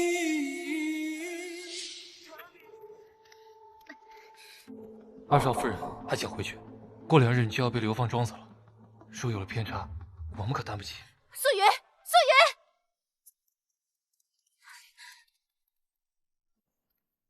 主子，见我被关，你是不是去沈桑宁那儿谄媚，要去他房中？没有，奴婢没有。奴婢听说子玲在找一个叫泱泱的，我听说这名女子是世子殿下昏迷的时候叫出来的名字。奴婢确认清楚，马上回来同您汇报了。原来这裴如眼心中另有他人呀，怪不得我上辈子会被裴如眼冷落，看不出他还是如此长情之人。两世都心甘情愿为那女子守身。主子，咱们也要跟他打听打听吗？不用，添堵的是沈桑宁，我们只需要看他的笑话就好。你去伯府把我娘请过来，告诉她我有要事相商。是。沈桑宁，你现在是世子夫人，可那又怎么样呢？还不是跟我上一世一样，被裴如烟冷落，最后孩子都没有，下场凄惨。只要我现在牢牢守住裴彻妻子的位置，等我生下了孩子，这世子夫人的位置迟早都是我的，是我的。妙姨呀，这是怎么了？怎么被关在院子里，不能出去了？娘，都是沈桑宁，都是那个贱人害我被禁足的呀！娘，你也知道，这之前二老都是对我百依百顺的，可是现在他的态度变化好大，连我被禁足，他都未曾帮我说过半句话。娘，您经验丰富，您快帮帮我，您快教我怎么才能挽回二郎的心呀！妙妙啊，你平时都哄得彻儿一些，男人嘛，有的时候就是孩子脾气，你只要多顺着他的意，多在他面前表现得温柔乖巧些，他慢慢就会回心转意了。这是扶春粉，你拿着。有的时候男人也是需要一点小手段来唤起他的兴趣，不过你要小心的用着，不要太过火了。谢谢娘，谢谢娘，娘可真是我的救星呀！娘这一辈子也只能从你爹那儿给你挣些微薄的家产，但你不一样，你是名正言顺嫁到国公府的，只要比那个沈桑宁先一步给国公府生下长孙，母凭子贵，你的地位才能稳稳当当。娘，你放心吧，那个沈桑宁呀，她生不出孩子的。你为什么如此确定？娘，我可听说呀，那个裴如眼真正喜欢的是一个叫做泱泱的女人，她连昏睡的时候可都喊着那个女人的名字呢。这入府呀，已经3月有余，她都未曾跟沈桑宁同房。她现在瞧不上沈桑宁这个贱人，以后呀，也一定瞧不上。泱泱，我怎么觉得这名字这么耳熟呢？我一定会比她先生下孩子的。妙姨呀，泱泱不是别人，泱泱是沈桑宁啊！什么？当年沈桑宁母亲还活着的时候，就经常唤她为泱泱。自她母亲去世以后，在府中，你爹也是不待见她，这个名字就再也没有人提起过。泱泱是沈桑宁，泱泱是沈桑宁，泱泱是沈桑宁！为什么？妙姨，你这是为何？为什么又是他？他怎么处处都要阻碍我？原来上一世裴如烟冷落我，造成我悲惨人生的人是他，凭什么我2世都过得不如他？娘，你帮帮我！娘，我绝对不能输给沈桑宁，我绝对不能输给他！孩子，你是我的女儿，我怎么会不帮你呢？只要你以后能过上荣华富贵的生活，你让我干什么，我都愿意。好，娘，5日之后就是京郊围猎了，到时候沈桑宁他一定会去的，可以在他的马上做手脚，我们让他连人带马一起摔死在悬崖下面，一了百了了。这会不会太过了？娘，你就忍心看着我一辈子都被他踩在脚下，我的孩子一辈子都被他踩在脚下吗？如果不这么做的话，我跟我的孩子就再也没有出头之日了呀！娘都听你的。你身体还没好利索，这是要去哪儿？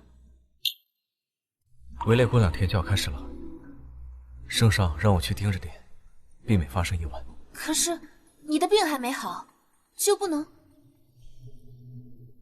放心吧，我处理完会尽快回来。主子，马车到了。走了。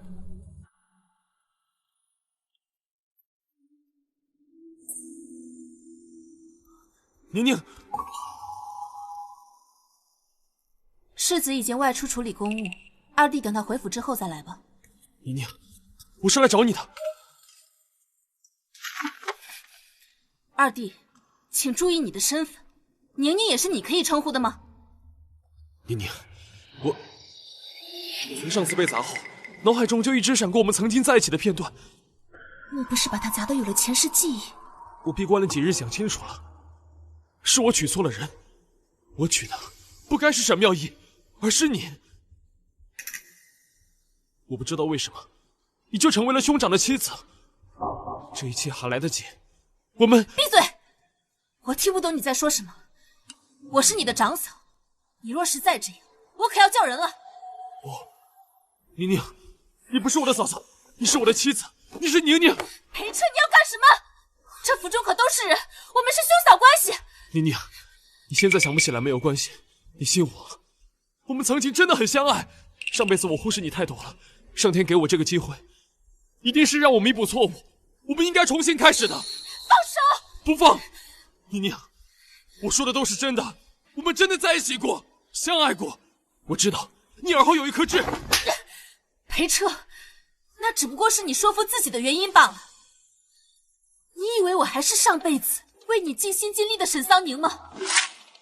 上辈子我为你做的那一切，都得到了什么？你上辈子终究只是上辈子的事。我知道是我对不起你，上辈子让你受了太多委屈，但我是真的爱你，你信我。裴彻，你错了，你爱的不是我，你爱的是你自己罢了。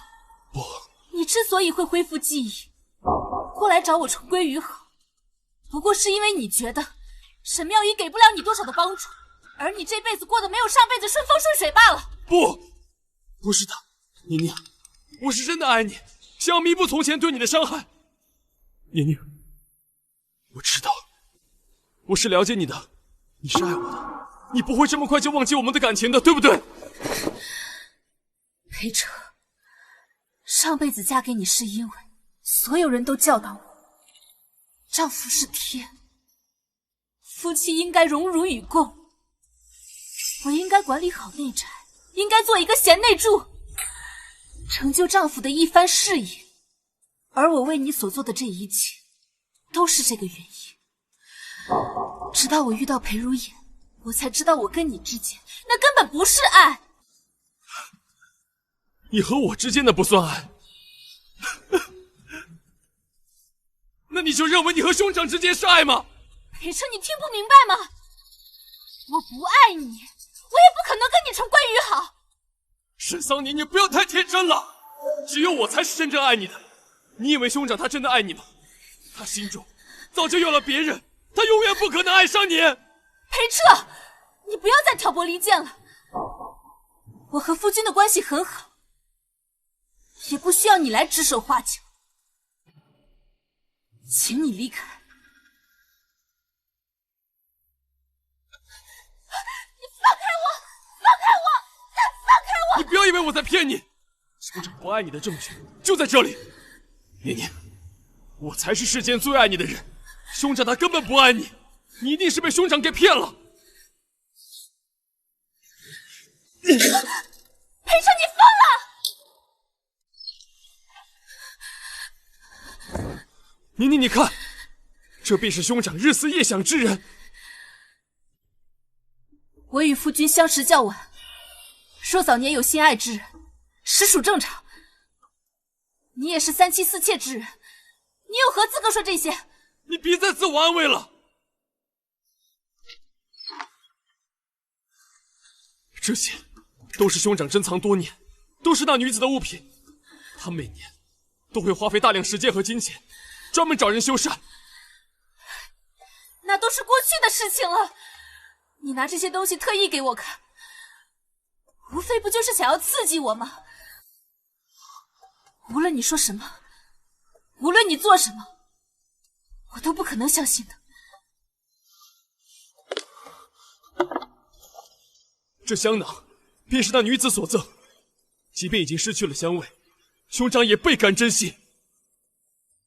还有这手绢，据说是那女子亲手所绣，前些年我只是碰了一下，便遭到兄长的严厉呵斥，可见兄长对她用情极深。裴彻，那都是过去的事情了。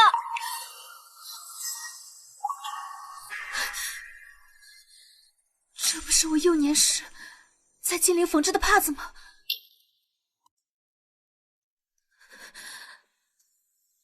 这不是……小姐，你还有这耳坠呢？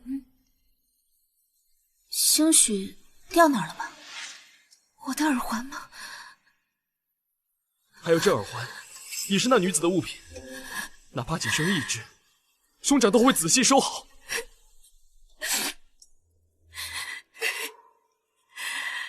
这些都是我的物品。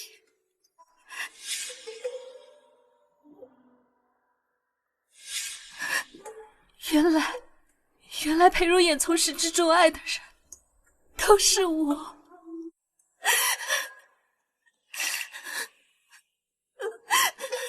宁宁，对不起，我不是故意的。兄长会收集爱慕女子的物品，以后我也会仔细收集你的东西的。不哭。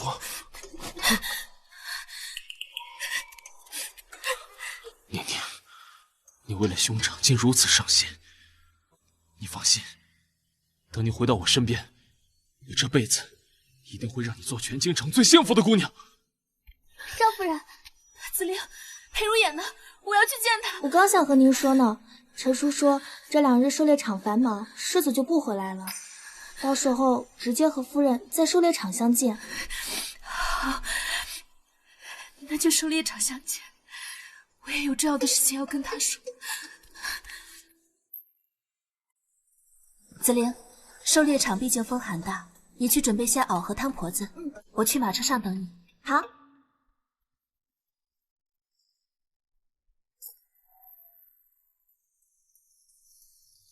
世子夫人对不住，谁让你得罪了人？有人想要你的命！等等，谁让你走的？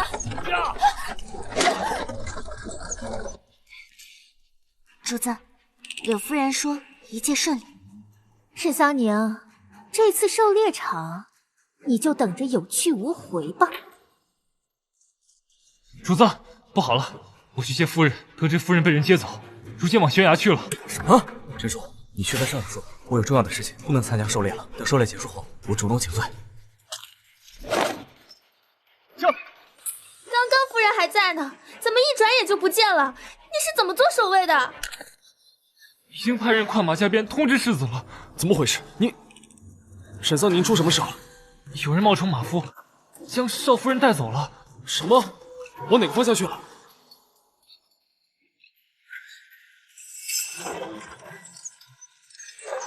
坏了，前面就是悬崖。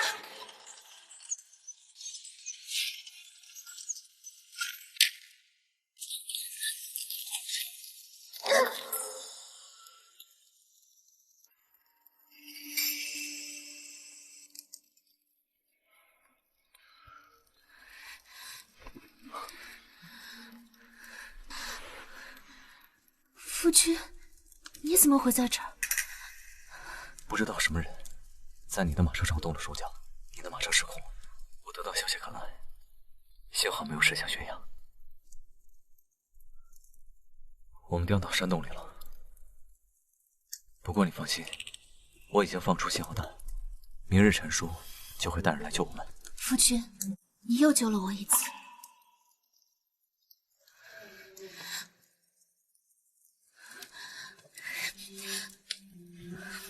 夫人，你这是做什么？你原本就有旧伤，又为了救我掉下山崖，万一……夫人，我真的没事。夫君，你不要总是把我推开。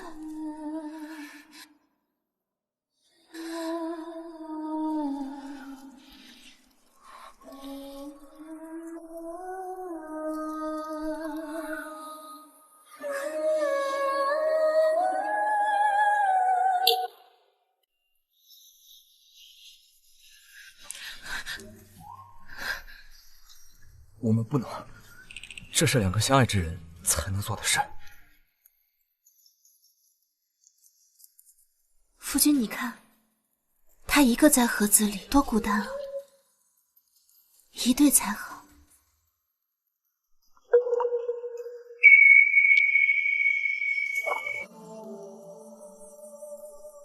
夫人这，夫君，自与你成婚之日起，我便只想着诞下子嗣，以作依靠。后宅中的女人皆知母凭子贵，我亦不能免俗。我原以为与你成婚，即便没有感情，仍可相敬如宾，平淡度日。然而与你相处后，你的温柔体贴，你的次次舍命相救，皆让我心动不已，只想跟你此生携手白头。至于那子嗣之事，已然不重要。但是阿言，你为何不告诉我，你我早就相识，你就是我小时候在外祖家救下带在身侧的小哑巴呢？夫人，从你出现在我面前，让我跟着你，你保护我的那一刻起，我就爱上你了。那时我尚未建功立业，在你眼中还是个小哑巴，我怕。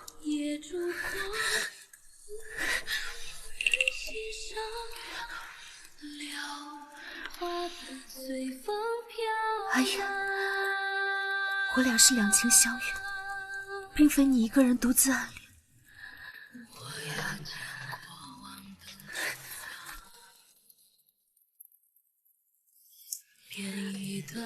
先前同房，并没有仔细看你的伤口，我想看你身上还有精灵留下的伤口吗？有你，背上没有伤，都治好了。好像我第一次见你被打时，并没有喊疼。我那时候觉得你是个不屈的人，后来才知道你是哑巴。那时你在想什么？就算不是哑巴，也不会好。我要让他们痛。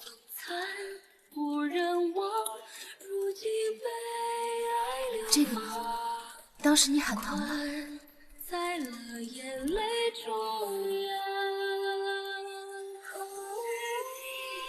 这里疼，我以为你厌恶。我没有，我没有。不要回头了。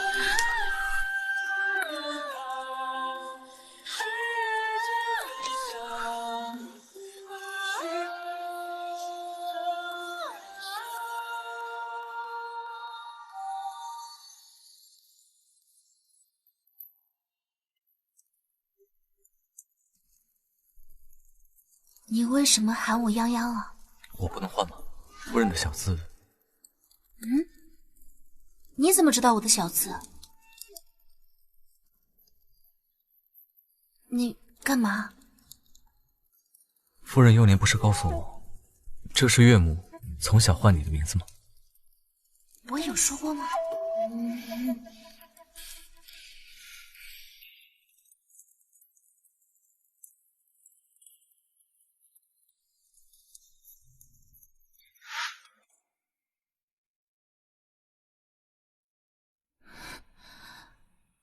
我不是在山洞吗？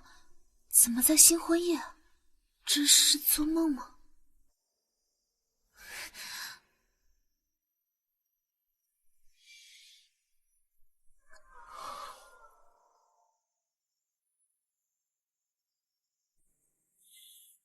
你看起来很高兴啊。夫人不开心吗？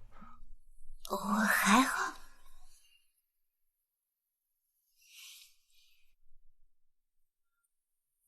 我与夫人只见过寥寥数面，夫人或许不太了解我，但今后我们可以慢慢了解。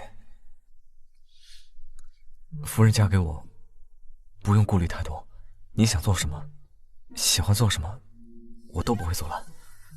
若以后遇到阻碍困难，只管交给我。按照祖制，新婚夜时要，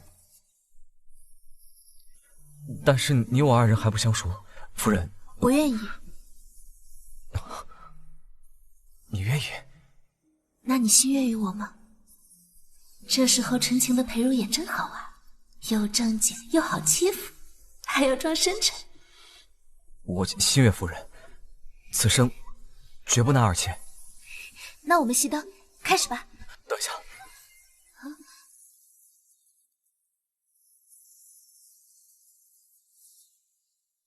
交给小。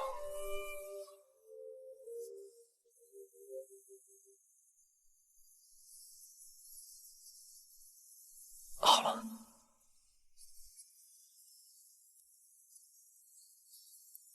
你是自己脱，还是我帮你脱？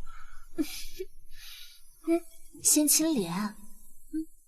哦，好。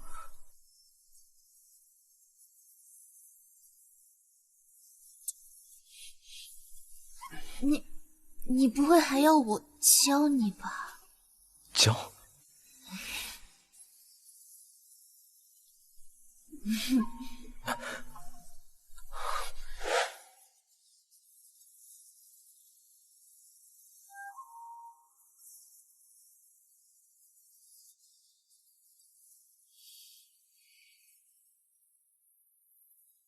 新婚夜，你说你心悦于我，你记起来了？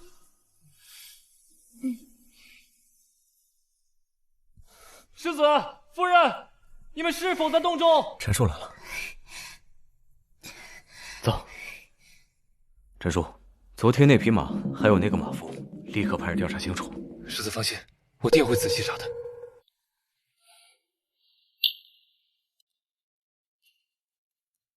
世子，属下已查明，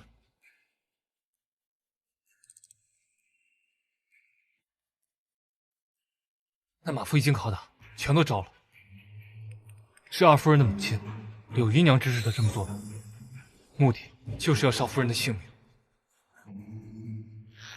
这镯子就是从马夫那里搜出来的，说是收买马夫的物品，已确诊是二少夫人的贴身物品。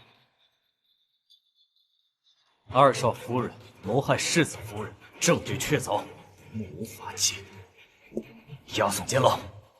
是。这二郎多日不来，我得想个办法才行。主子，主子，二公子往这边过来了，肯定是过来找您的。太好了，太好了！素云，快帮我上妆，我要打扮得漂漂亮亮的。好。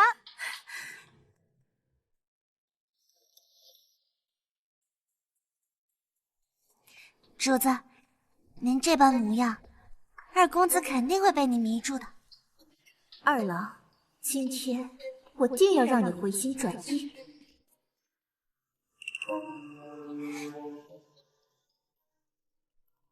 要不是天还没黑透，我还以为我进的是什么秦楼楚馆。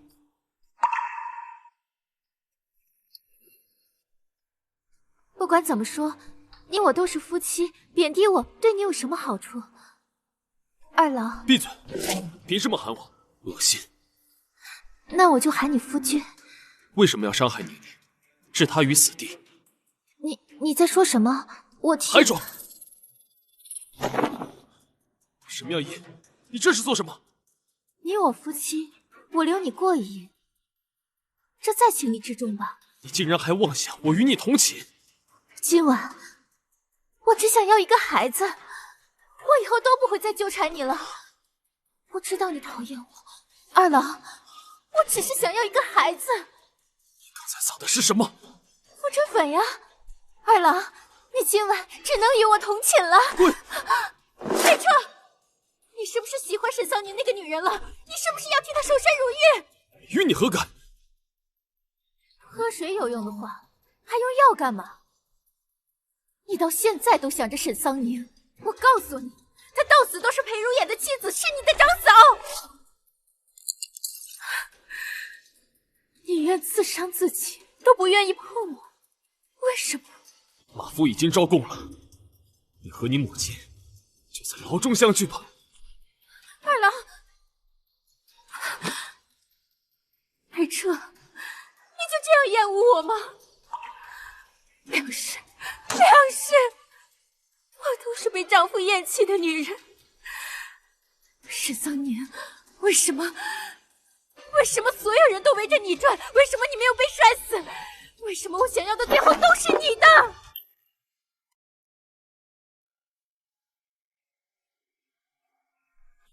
宁宁，你嫁给兄长一定是有难言之隐，我只要看你一眼就好。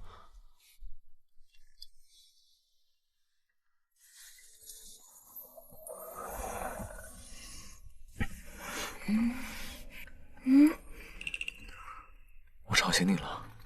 今日还不是母亲规定日子，你怎么来了？我来我自己夫人房中，不是天经地义。夫君，我想你了。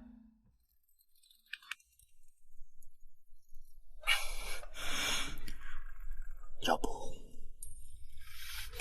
前几日从山上回来，我便腰酸背痛的，都怪你太用力了。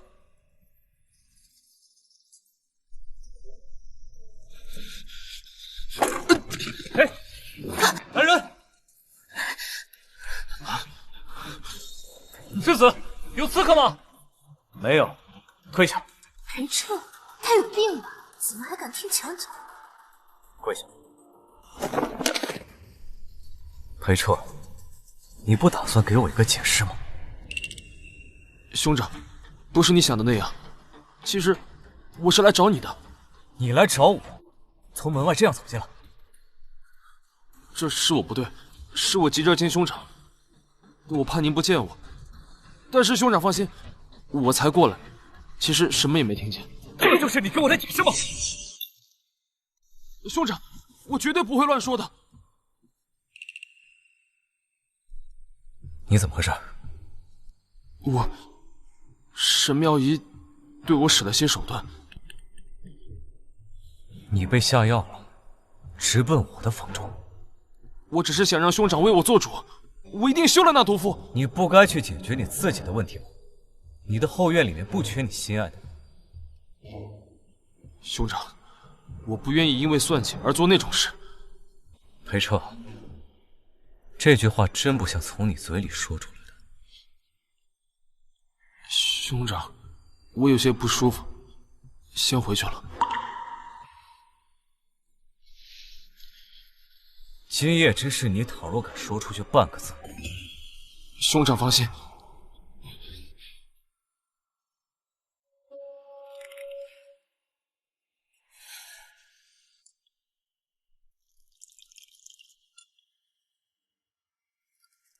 夫君，你喝水吗？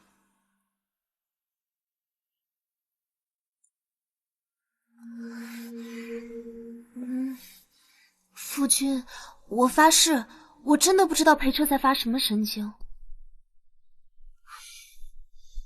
夫人，别着凉了。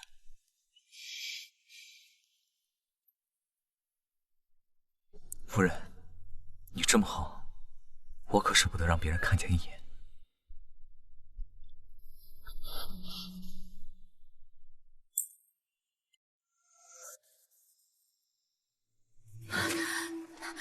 是不是二郎？是不是二郎想回来救我？我就知道，他对我还是有情有义的，他不会看着我被流放的。还当自己是国公府二少夫人？这是国公府送来的休书，明日就押送宁古塔。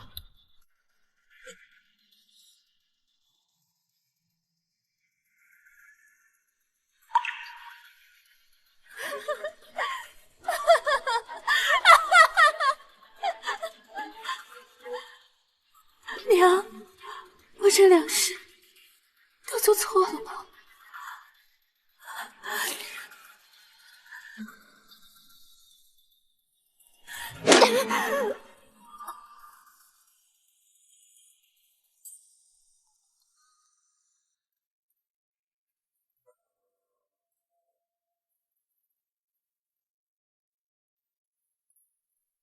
夫人，该去前院同母亲吃饭了。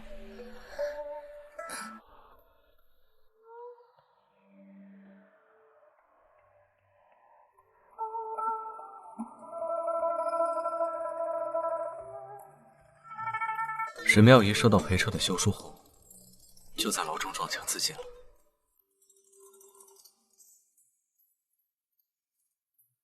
我能不能给他立个衣冠冢？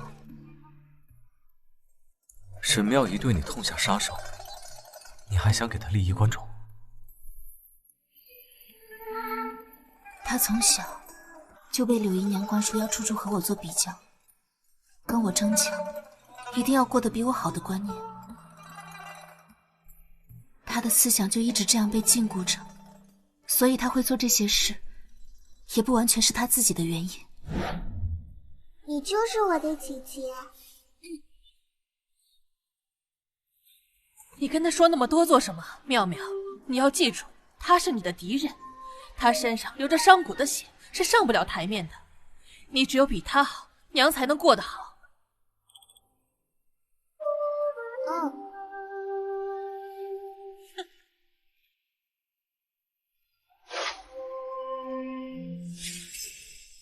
既然他偏爱争强，成婚那日，为何又心甘情愿地嫁给裴彻呢？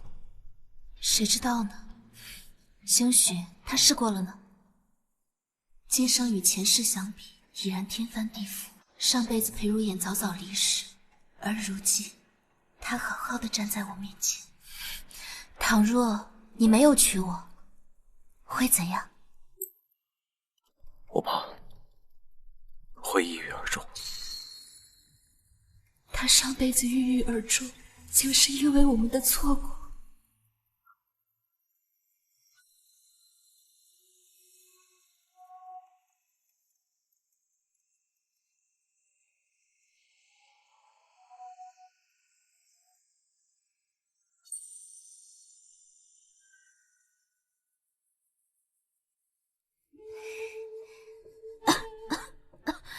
来人，没看见你。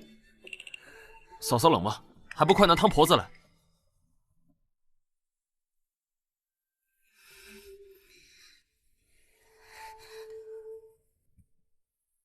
我倒不知二弟什么时候这么贴心了。大哥还不够了解我。孝敬长辈，二弟这是长大了。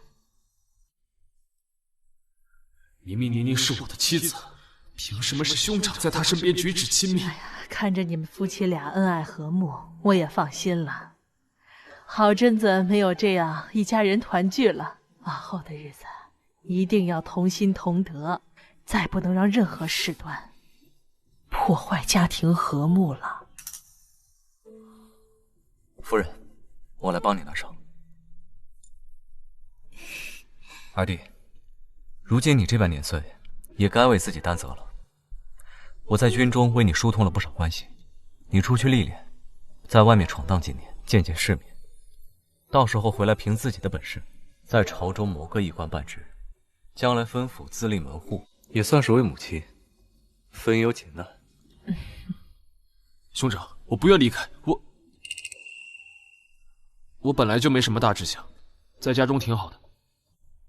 母亲刚病愈不久，我想多照顾她些。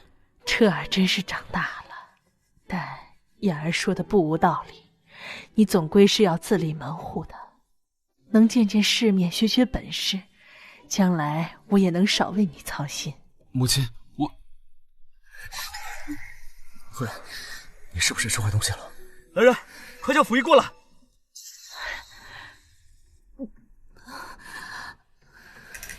燕儿啊，我看你媳妇儿啊，像是有了身孕了。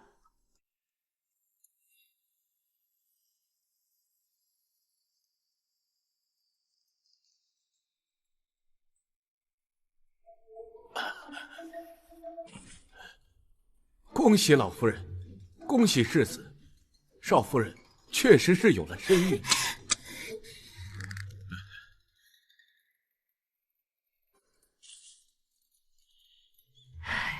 燕儿，你要做父亲了。